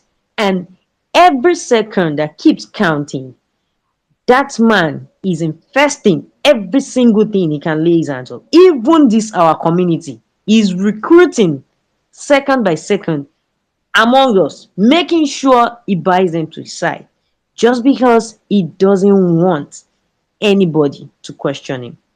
The question is, are we all going to give up? People have been through worse. There was slavery. People broke out of slavery. So, Nigerians, I know we have it in us. I know we have it in us. We're going to find it. Sooner or later, we have to find it. Abacha ruled from 1993 to 1997. See, and he gave himself absolute power. Those years will never be forgotten in Nigerian history. And there's a reason for that. Because this man made life a living hell. This man has spent less than six months. We have lies. We have Dr. But I don't even watch Arise again. I can't watch the news again. Because those people will gaslight you. They are penetrating even the media that we could trust. Okay, so let's keep it straight. We're on to something. We have to stay strong. The future is bright. I know it might seem shady right now, but we have to be brave. We have to be strong. History will justify us. History will vindicate us. At least you can tell your kids you were part of the greatest movement. At least you can tell your kids you didn't join the rebel. That is one thing you can gain out of being part of this movement. The internet never forgets. Thank you. All right. Thank you very much, Million Dollar Girl. I particularly like how you started your submission. The fact that you said, if there's one thing we'll take away from this particular election season so far, is that nobody can deceive us again and say, oh, the youth people are not serious. You people, those young people, you people are not serious. You don't come out and vote. You be watching Big Brother and you now want good governance. As in, I'm very glad that, this is one of the things I kept saying about Thomas Edison when he said, we found 10,000 ways that wouldn't work. At least during NSAS, they told us that voting is the way that will work. We got there and we saw that it doesn't work. And they told us to go to court. And we felt like, okay, before they would say, oh, we didn't go, we went to court. Or we haven't still in court, although we've seen it. For me, I think like we've seen it all. That's just the fact. Now, we know that also doesn't work, because if we didn't do this now and waited, 2027 will come, and that's what they still tell us will work. But at least now we know it wouldn't work. So the real question now is, you know, we all know that the last step of the common man is the common man. I think it's just everybody's just okay. How are we going to get there? When are we going to get there? That's just the real question. So hopefully we'll get there soon. Quickly, let's go straight to okay. I said Kingsley. After Kingsley, we come to Honorable Ada. Then after Honorable Ada, true, that was supposed to come to you, but it permits me to take Mr. Steve after Honorable Ada. Kingsley, kindly go ahead.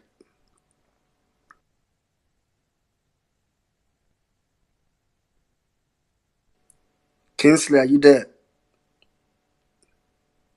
All right, Kingsley, if you are not there, Truth, I think it's your lucky time. Truth, are you there? Yeah, I am here. Yeah, go ahead. After you come to Honorable Ada. Okay. All right. Good evening, everybody. And first thing first, Jimmy, I don't know what happened to your account. I think everybody following this particular Jimmy's account would probably have to unfollow him and follow him again, because No, I no, no, noticed. don't worry about it. It's one of the things it would eventually check now. I can Oh, see it and a lot of people. okay, It's just okay, showing zero on or load up. Thank you. okay. Now still on Jimmy, basically, because I before I talk a little bit about before I go back to the topic now, I was actually meaning to talk about probably everything N6 said earlier. I was on Steven's space last week and I made mention of these things, and at some point Otumba was not getting it. Eventually he came back to that. You know, those people protesting for Mubad right now, we cannot compare ourselves to them. I love the fact that Emir Saddam said he classified everybody and he classified us, we online, as the Air Force. I can't remember what he classified those ones as. You see, I made a tweet recently, and I I said if those protesting for Mobad, if they have 50% of the knowledge, the understanding that we online have, the truth of the matter is majority of us do not even have 20% of what we call opinion today, what we call our understanding today. Yeah, some of us have some, but the truth of the matter is we don't have everything we have today. The information from David came to us on Twitter, not on Facebook, not on Instagram, not on the radio, not on the TV. People would go back there and do their diggings. They will come up here. Someone like N6 will tell you, let's go to the book of Google. He will come up with different beautiful things. And we are learning by the day. Trust me, if majority of those people on the street right now protest, it only took Mubad for them to protest. I was speaking with someone recently and he told me he's in over 40 support groups for Mubad, WhatsApp groups. So, if these people have just 40% of what we have, they will see this country will be upside down right now. It is not going to be about obedient movement. It is not going to be about anything. It's just going to be about their lives. And they do not want this kind of person to rule them. So Jimmy, like N6 said, you have tried. You have done wonderfully well. Every single person of us, we have done wonderfully well. Now moving on, who is Amoda And well-meaning, I'm seeing your hand. Well, give me like 2 minutes to round up, please. Who is Amoda? Everybody had talked about Amoda. Now I'm going to talk about APC begging Atiku. Now the question should not just be who is Amoda. The question should be who is Atiku. Why is APC begging Atiku? Now I know some of us actually know that Atiku was the deputy director of customs, Nigerian customs, up until I think 1970 or 79 or 89, before he moved to do politics full time. I'm trying to remember the name of the party that now turned out to be SDP. I think it's I can't remember the name of the party. The party turned out to be SDP. Abubakar Atiku worked in the Nigerian Customs Service for 20 years, rising to become the deputy director as the second highest position in the service, as it was then known, And he retired in April 1989.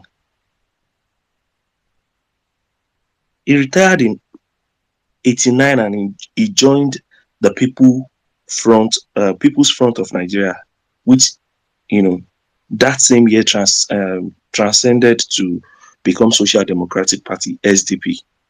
And he left SDP in 1993, and if he continued his political career from there, then to United Nigerian Congress Party, then Action Congress. PDP is there in between. He joined PDP. I think he also joined PDP. He has been moving out and in of PDP. Now, the United Nigerian Congress Party, Action Congress, All Progressive Congress in 2014 through 2017. Now, he joined Action Congress in 2006/2007. Now, 2007 was when he left the vice presidency position.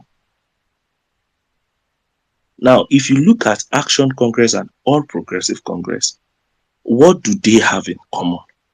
Tinubu. I think we should be asking ourselves why APC is begging Atiku. They are only begging Atiku because he knows too much about them.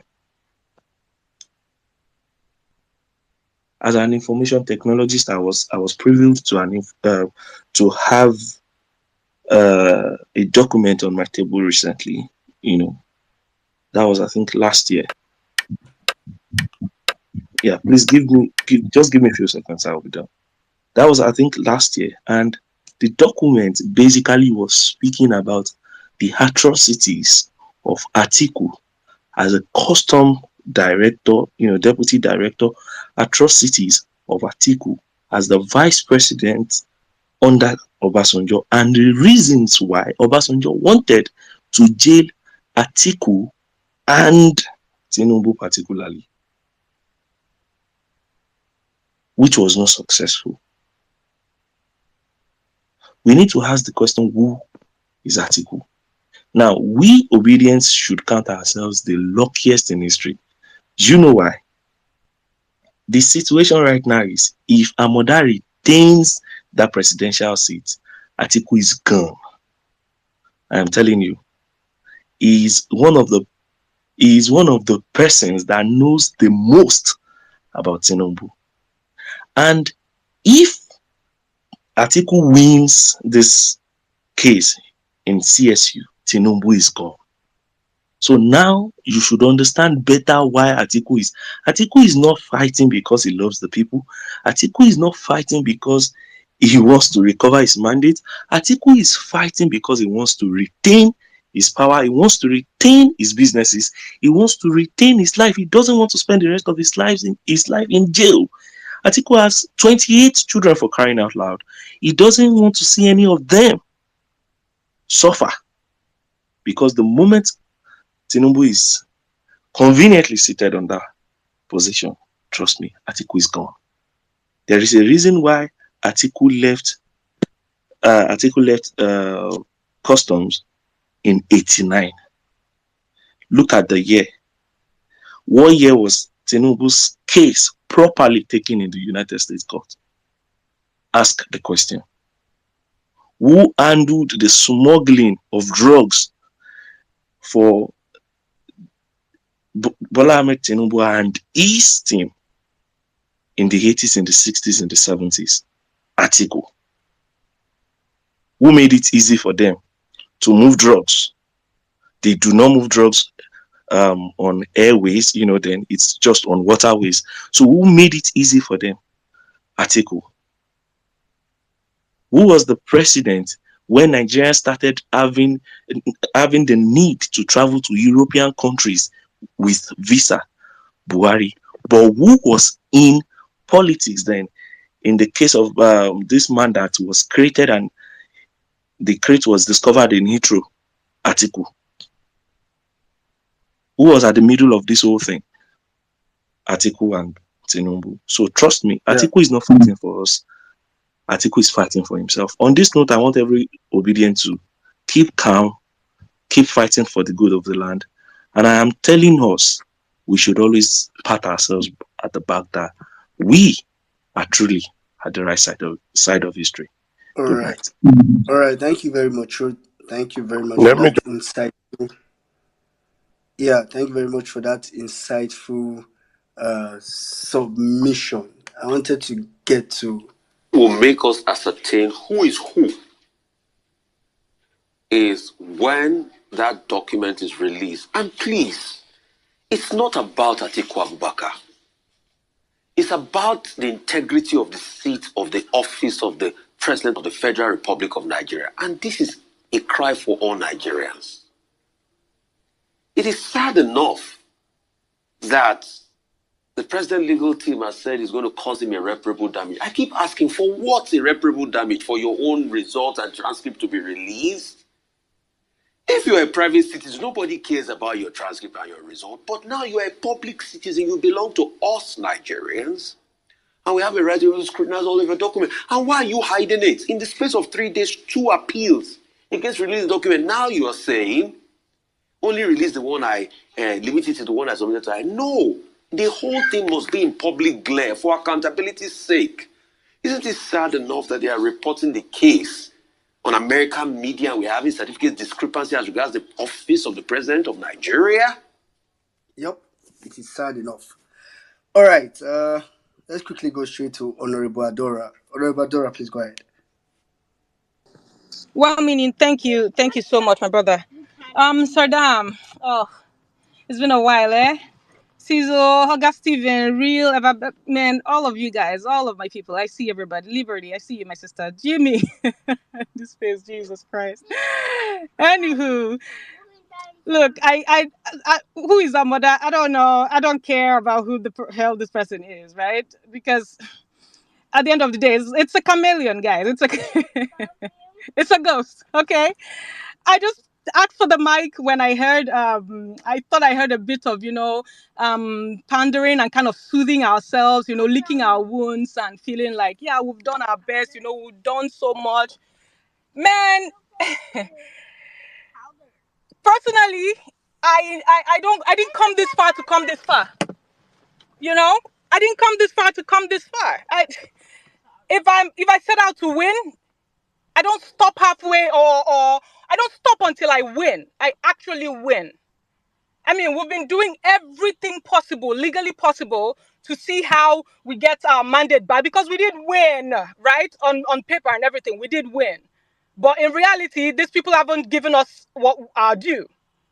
So, yeah, we can continue to do everything legally possible to get our win, but a time will come, believe me, when we have to put on our boots, tie up our sleeves, and just our what they call it bootstraps, right? And do everything physically possible to impede this nonsense because enough is enough. I'm not going to sit down here and be telling myself, we did our best, because see, we came, this is, and just be counting out our markers. All of the little successes we've had, those are markers to me. As far as I'm concerned, those are markers that tell me that I can do more, that I can keep going, that there's so much more out there for me to win, that I can continue to conquer. Okay, so please let the people stay mad. Let the people stay very, very mad. If anybody feels like, see, I want to just go outside now and just shake, just vibrate for road, leave them.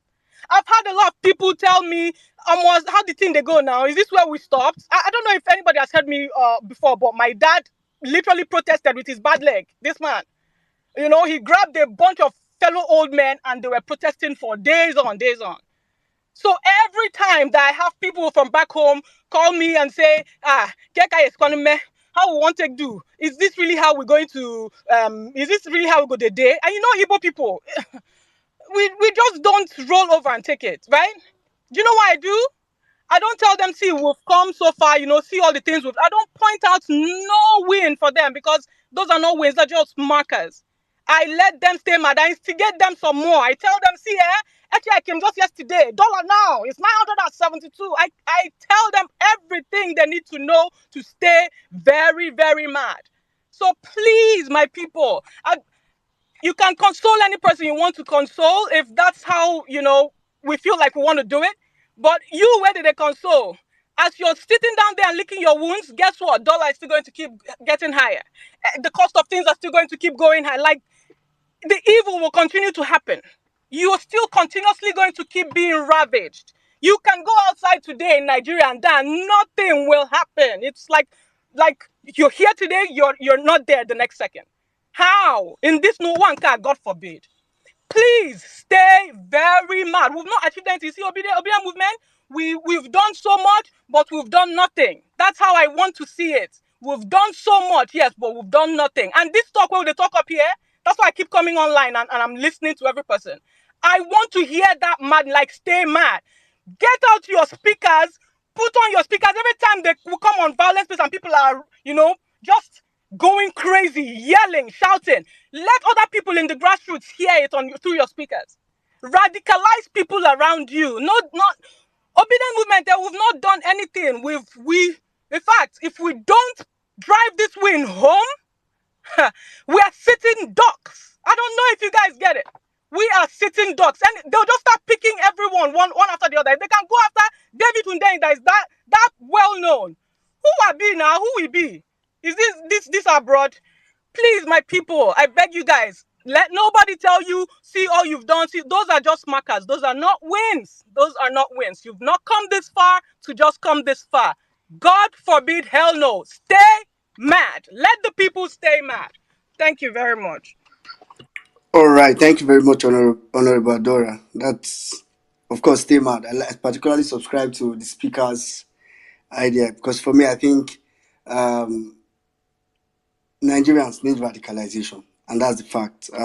They need people to tell them all the wrong things that are going on, even when they see it, and that's the saddest part.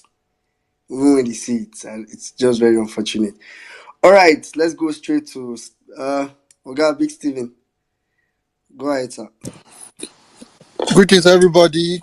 How on a day? We'll do NS check. Saddam, how are you? How are you feeling? Cizo, well-meaning.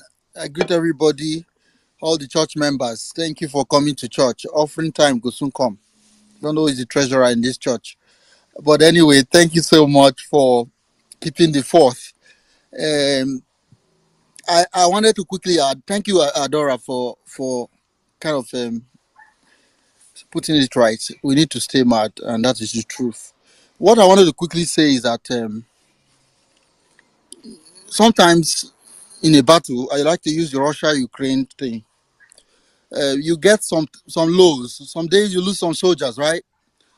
And you can either, as a general, pack your bags, go and treat your wounded, surrender to Russia, or you can, like Zelensky, stand your ground. I'm not supporting anybody in that war, for clarity. It's just for example.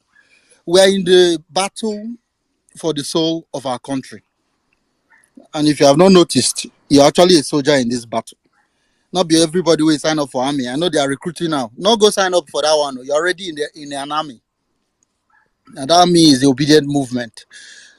patriotic Nigerians who have abandoned primordial sentiments, unlike most Nigerians, overcome selfishness to put the country first. That's what I see in our movement.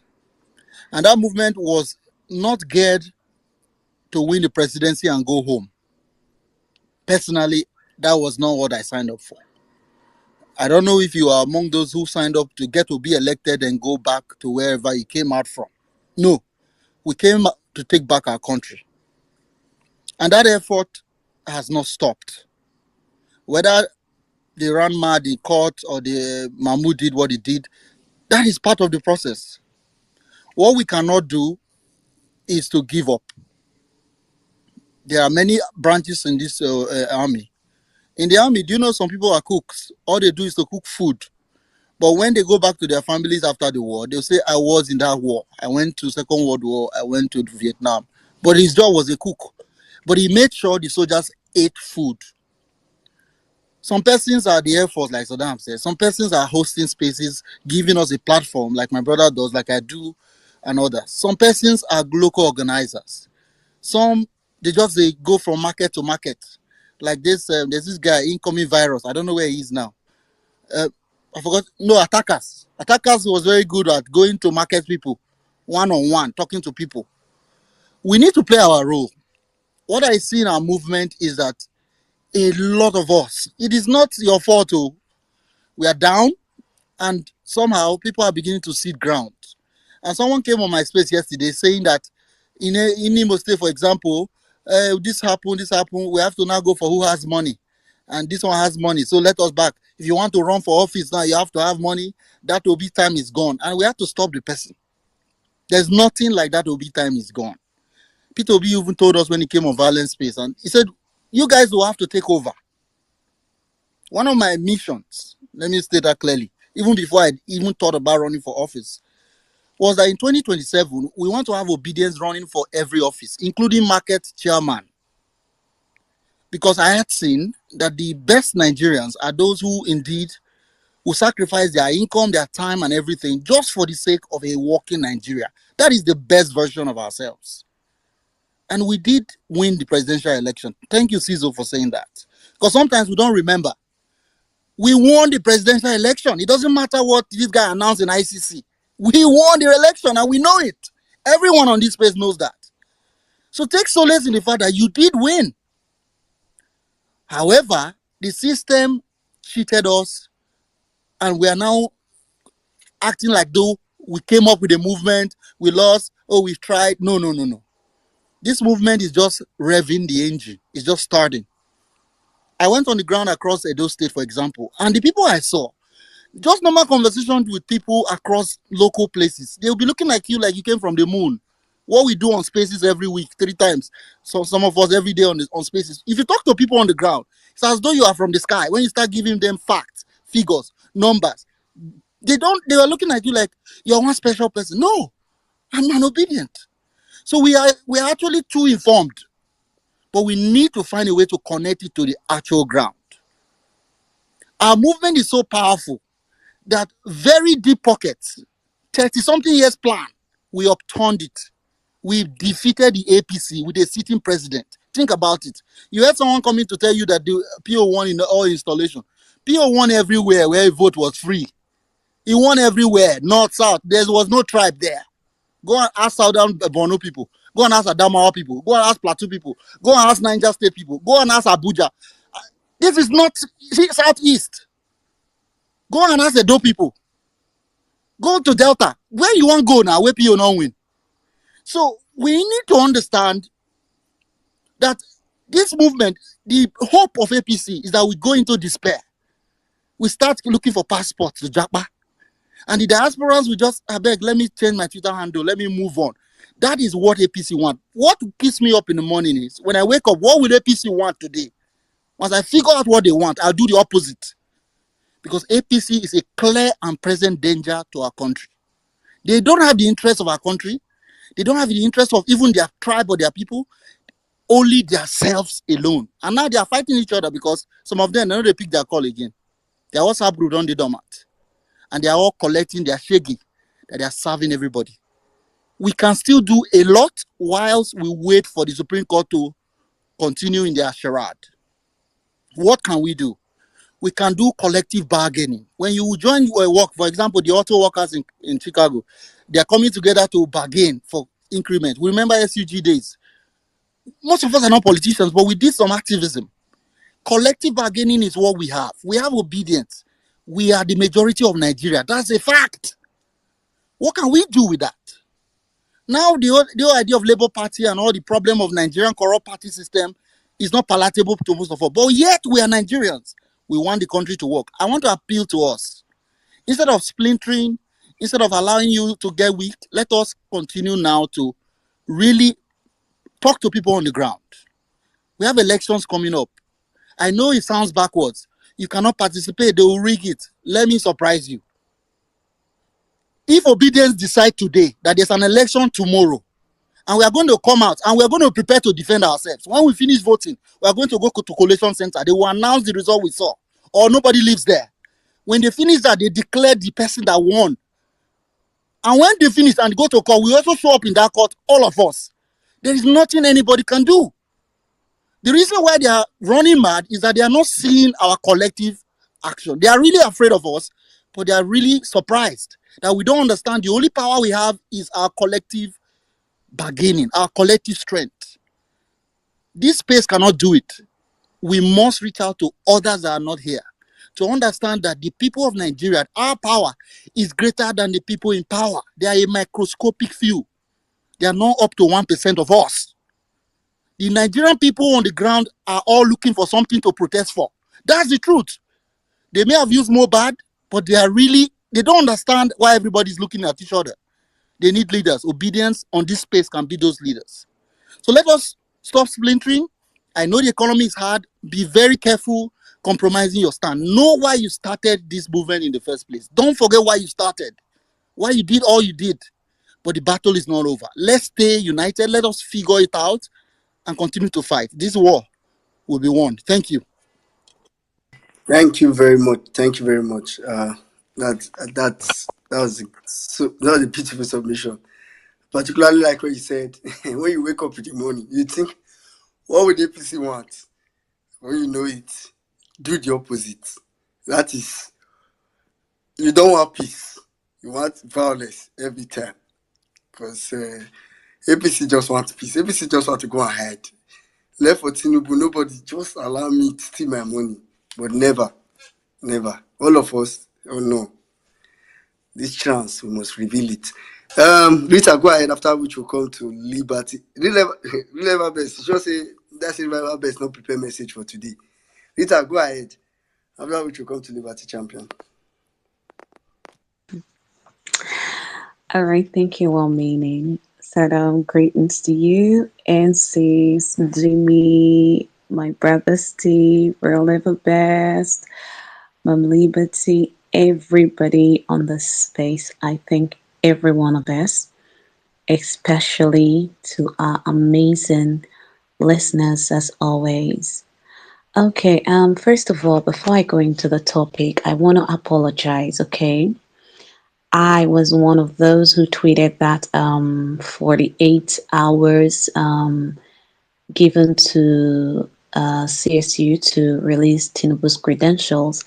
As soon as I heard on the space earlier that it was faked, I deleted it. I don't like anything that is not true, so I'm really sorry. I tweeted that without verifying the authenticity. I'm really, really sorry. Okay, thank you once again. So, who is Amoda? Who is Amoda? Amoda is a she. Is a she. A she who is a female in the US and a male in Nigeria. That's who Amoda is to me. So, talking about APC begging Atiku, I want to say that I want to believe that God is just using Atiku to unmask this man that people have been trying to unmask for decades now, that they have been unable to unmask. I believe God is just using Atiku to do that. Not really because Atiku is a good person, but because he's got all it takes as in financial power and the kind of strength to match this very particular person that we're dealing with, just to unravel this whole mystery for the world to see. As for we obedience, we already know. As soon as David releases that story, David was so clear, he was so emphatic.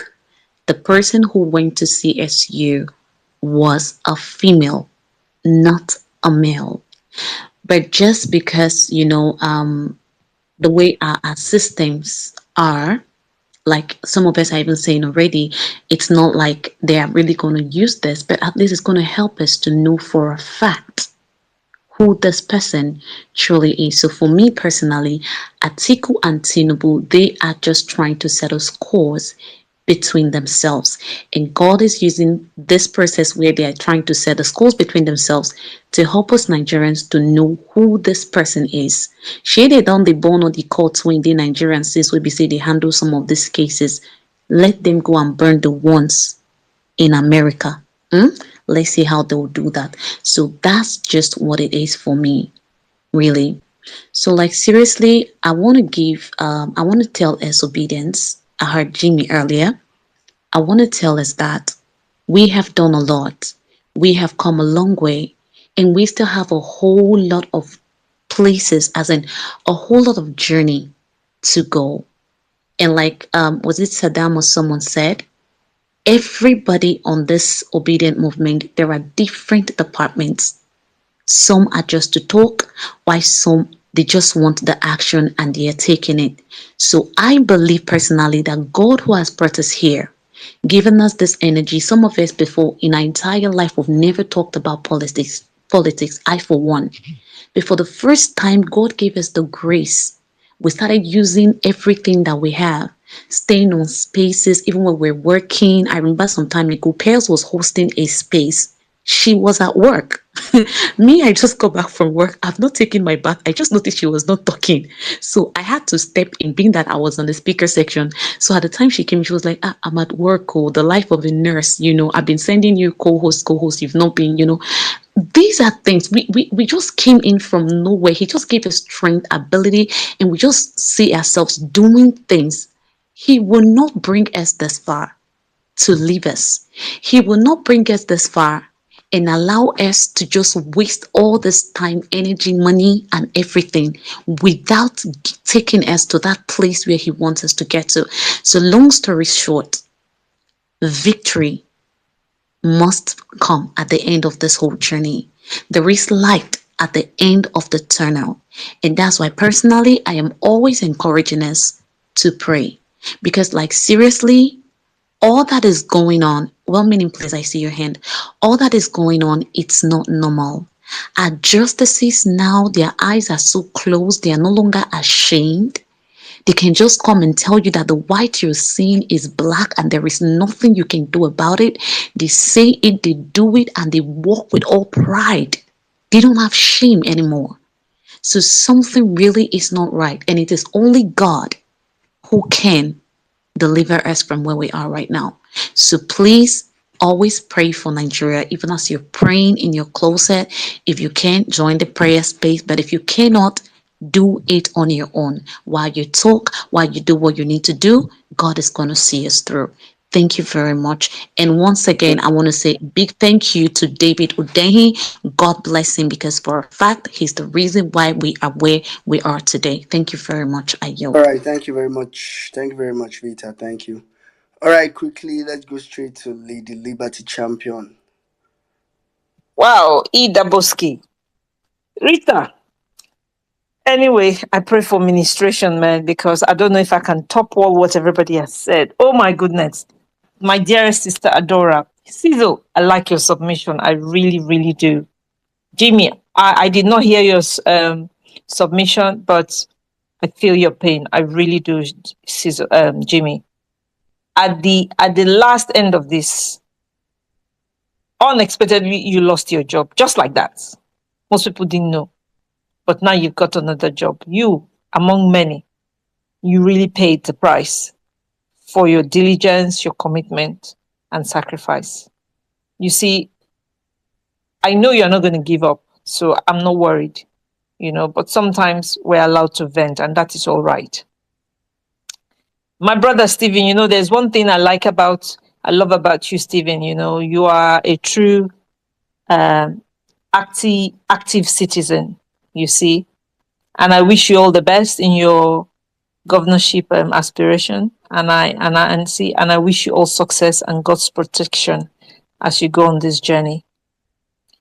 Last Friday on Cruise Space, one of the things they highlight the climax of that Cruise Space by Joe Obedient was the fact that we are in this together. Those of us abroad, those of us in Nigeria. Sizzle summed it quite well. And one of the take-homes that we came with when Archie spoke, he spoke so eloquently and he gave us the different angle to look at this. We cannot continue to blame our people at home who are the very victim of this oppressive system. How can you blame a victim for his suffering? You see, that we have been able to galvanize our people to create the upset we have created. We are winning, people. But it's okay. We are humans, but we will not give up. What they really want is for us to go away in desperation, in despondency, but we will not do that. And we'll continue to come to Violence Space. We'll continue to come and come to church and be energized. You see, now we know what we have to do. We know a lot is happening that we might not know about. Just because we don't hear it, we don't see it. And if anything, that people came out from Mohbad is a testament of the fact, sooner rather than later, something is going to give, my people. We'll just continue preaching and evangelizing as we are doing. That is all we can do.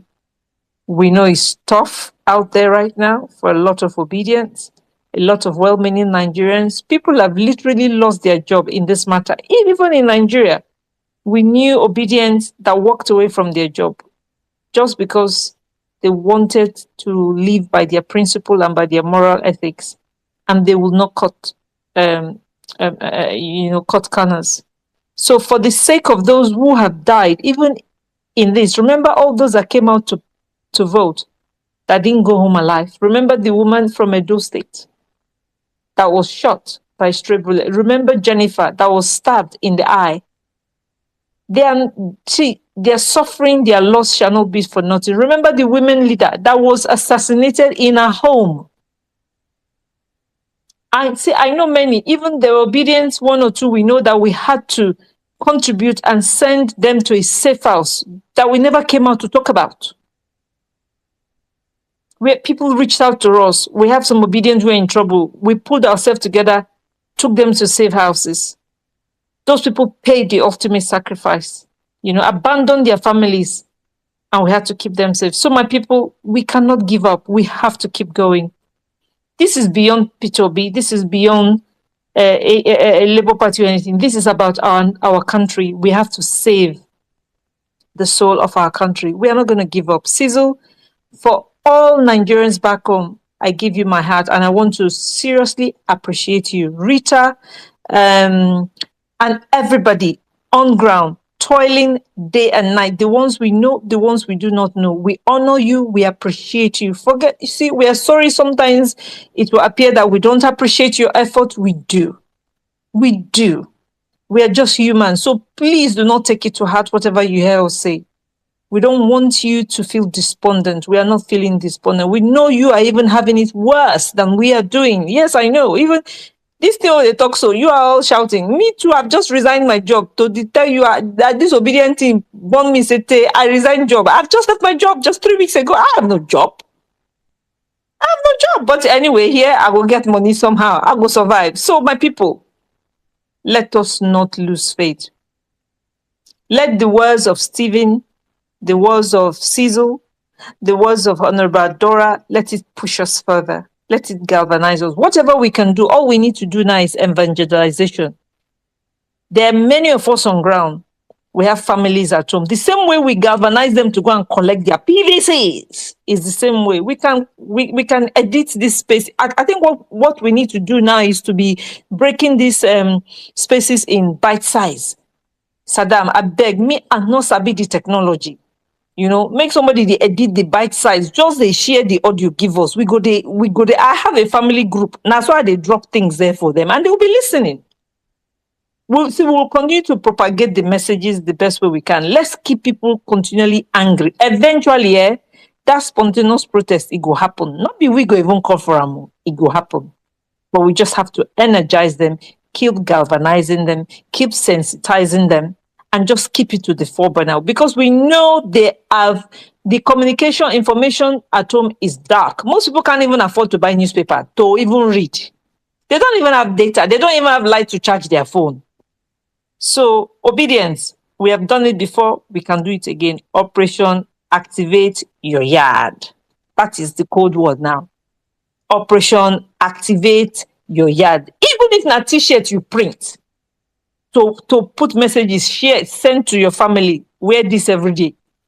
It's something. Just activate your yard, activate your family, continue to speak to them. Remember, we mobilized and 94 people went to register for their PVCs. Can you imagine that?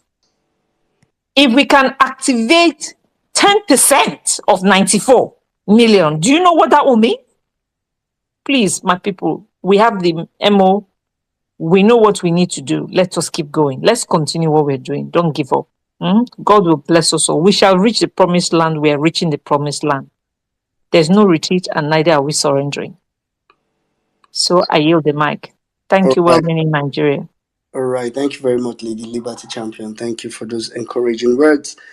All right. Real Ever Best, you this space like this. Real Ever Best, are you here? No, yeah. If Real Ever Best is not there, okay, I think that's actually I just want to make Real Ever Best take offering, but bless this is not the.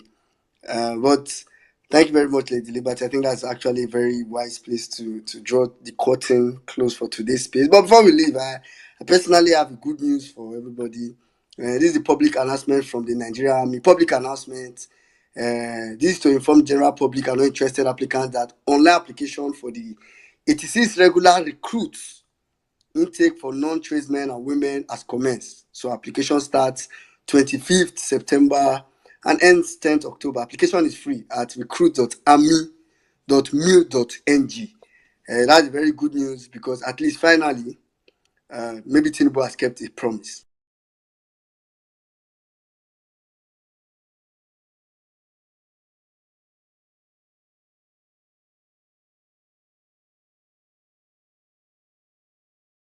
What do we eat? Cassava, àgbàdo, corn in the morning, yam in the afternoon. It's growing here. You create demand and consumption.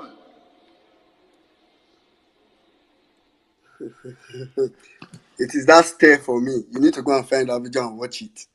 After he finished that statement, he stared as if he has dropped one.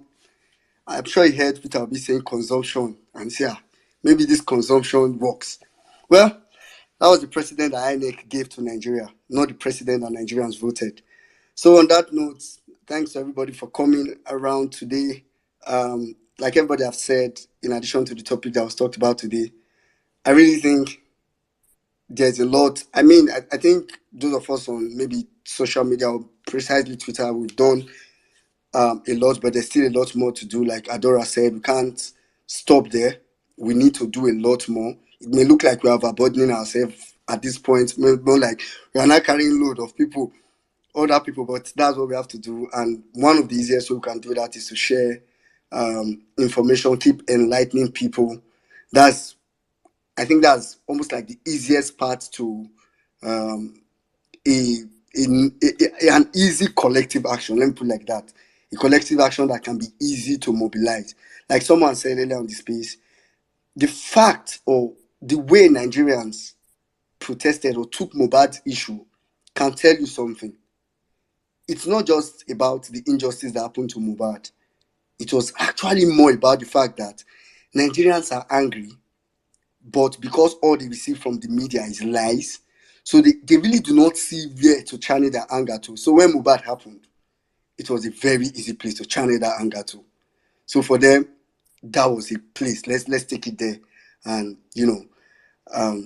it's quite unfortunate what is happening to the media, but I think that's where we have to come in now and do it aggressively, because whatever is in power now, whoever that person is, or whatever he is, or whatever it is, we can't do that for 4 years. Trust me, I don't think that's something we want to do for 4 years.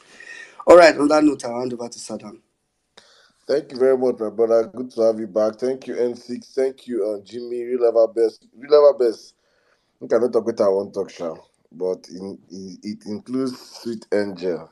Saddam, Bobo don't sleep. Like the really don't crash. You never sleep. Oh, you never sleep. You do it. Do it. Let me keep quiet. Well, thank you very much, guys. Thank you. I think I just heard something new today: demand and consumption. I thought it was demand and supply before, but today demand and consumption.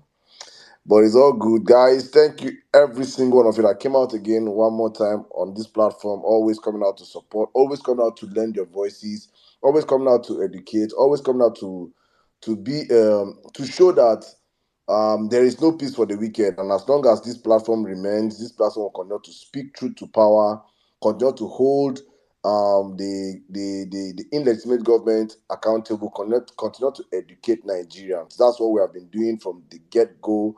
That's the mission statement of the violence space, is to make sure we indoctrinate Nigerians to understand that for so long we have been divided along lines that do not matter.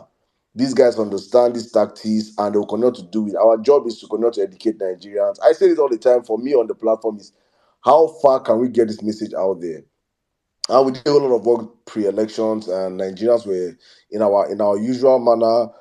A whole lot of us were putting the message out there. We're having violence spaces, and people were playing through their bomb speakers in viewing centers. We're playing it through in across marketplaces. People did a whole lot of stuff. I felt the ingenuity of the whole movement, and I know after what happened in February 25th, a whole lot of our people had to retract their steps, because for them it was a make or bust moment. But in the movement to capture Nigeria, it's not a make or bust movement. It is something that has to be consistent. We have to fight and fight and fight and fight to the very last. We have to keep knocking on that door. We have to keep cracking. We have to keep digging until we get what we want. It is unfortunate that we really need it as fast as possible. For me, I wish everything ended on February 25th. I say it all the time. There is nothing greater than I have sacrificed my whole life for this. I have lost my sleeping pattern. I've lost my social life. I've lost everything. But I don't freaking care, because I did not sign up on this for anyone. I signed up for myself, because I say I am selfish with this agenda. If Nigeria works, it works for me. I am thinking about myself. And I say this all the time. Everybody has the agenda. And that is why you can see in the space of the whole stuff, people have been showing their real colors in the course of this whole movement. You begin to see people that are showing who they really are and everything. And I see that and I say, oh, we all have agendas. And when you understand that, you now know your agenda, you fight for your agenda, and you protect your agenda. If your agenda is an agenda that work, then you know you have to stay and fight this, take this battle to the very end.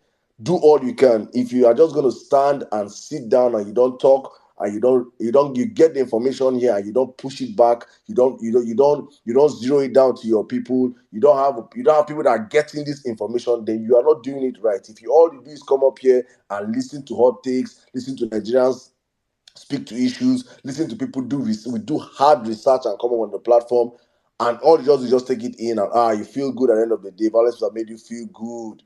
You're not doing it right. I think we should all see ourselves as a medium of propagating this gospel, because I say this all the time. The greatest thing this establishment people have done is that they have weaponized poverty, they have weaponized miseducation, and they have weaponized illiteracy. They have made sure that our people do not get this knowledge. And they have done it for so long. So we are pushing back and we are fighting back. Do not, I repeat again, do not for 1 minute say we have not done, we have tried. We are doing well, but we have not done enough. Our enough is when we get back our mandate. So all I can say is please stay encouraged, stay determined, keep pushing, keep pushing. Do not allow anybody look down here and say, now only talk we talk for space. And now only talk we talk for space. If that is what you think, if that's what you can get out of it, please keep talking. Your talk that you're talking of space is destabilizing so many people. There are so many people uncomfortable. There was a party in the Aso Rock where violence space went off for 1 week. Quote me anytime, any day. I brought out the receipt and I showed people that needed to see it. It happened. They do not want you to talk because when a closed mouth is a closed destiny. When you keep quiet, they will now have the whole line. Look at how many lines these people have blown in 120 days. Imagine them blowing all this time without any pushback, without you coming out here and telling Nigerians, see, they know these things. So do not allow anybody gaslight you and make you feel like you're not. If you're doing, keep doing what you're doing, but also know that you can do more and you should be doing more. So guys, please, thank you very much. I always say this time, please. All those have been asking me. Power Facts is at powerfactsnews.com. Please just keep following that. We are doing all our bits to make sure that we are giving Nigerians the news as it comes. That's what we can do on our own, on our platform here. We're pushing and doing and building and pushing and building and pushing and building. Keep pushing and keep building. Hopefully Nigerians on ground gets the message, and they can't get the message if you're not on ground telling people about the message. Because if you're not telling people about the message, honestly speaking, you are just floating like the naira. And you know what it means to float the naira. It can only keep going, getting worse. Thank you guys one more time. And thank you, my brothers that have always come out here to sacrifice their time, your effort, your knowledge, your skill. Thank you so much. N6, thank you, Wellme Nigeria. Thank you, Jimmy. Thank you, Real Lover Best. Thank you to the Violence Space team, cast and crew behind the scene. Working guys, all of you have been asking me how far the radio station. Yeah, our radio has been down, but we're going to be back hopefully before the end of this week. We are working behind the scenes to make sure that everything comes back smoothly up and running again. All of you listening to us on the Violence Space YouTube channel, thank you to you guys. All of you on the Facebook channel, thank you to you guys. All of you using your Bona account on the web, thank you to you guys. All of you, the corn eating children, I hope you guys get sense. I hope you guys understand now that when we're saying that bad governors do not discriminate, you now understand it, that you are not getting dollar any cheaper than the next person out there. We are all suffering and passing through the same Nigerian system. You do not enable it. And please, guys, to all the bigots, I'm saying this now because I've seen some tweets. To all you bigots, Yoruba bigot, Igbo bigot, Hausa bigot, every tribe has bigots. Please, in this season, any bigot I say, if I call you out finish and I will just block you. Have sense. Have sense. Have sense. Tinubu is the criminal. Tinubu is the criminal. It has nothing to do with the Yoruba tribe.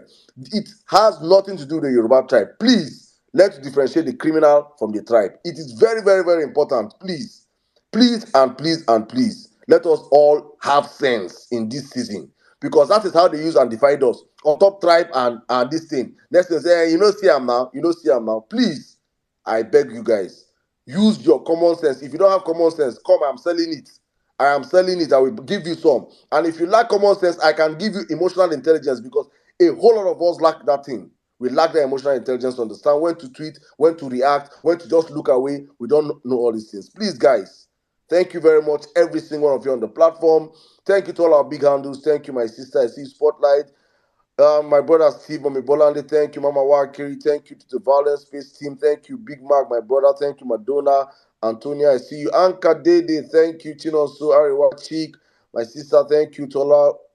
Tolu, my brother, thank you so much. Hey, Franny, thank you.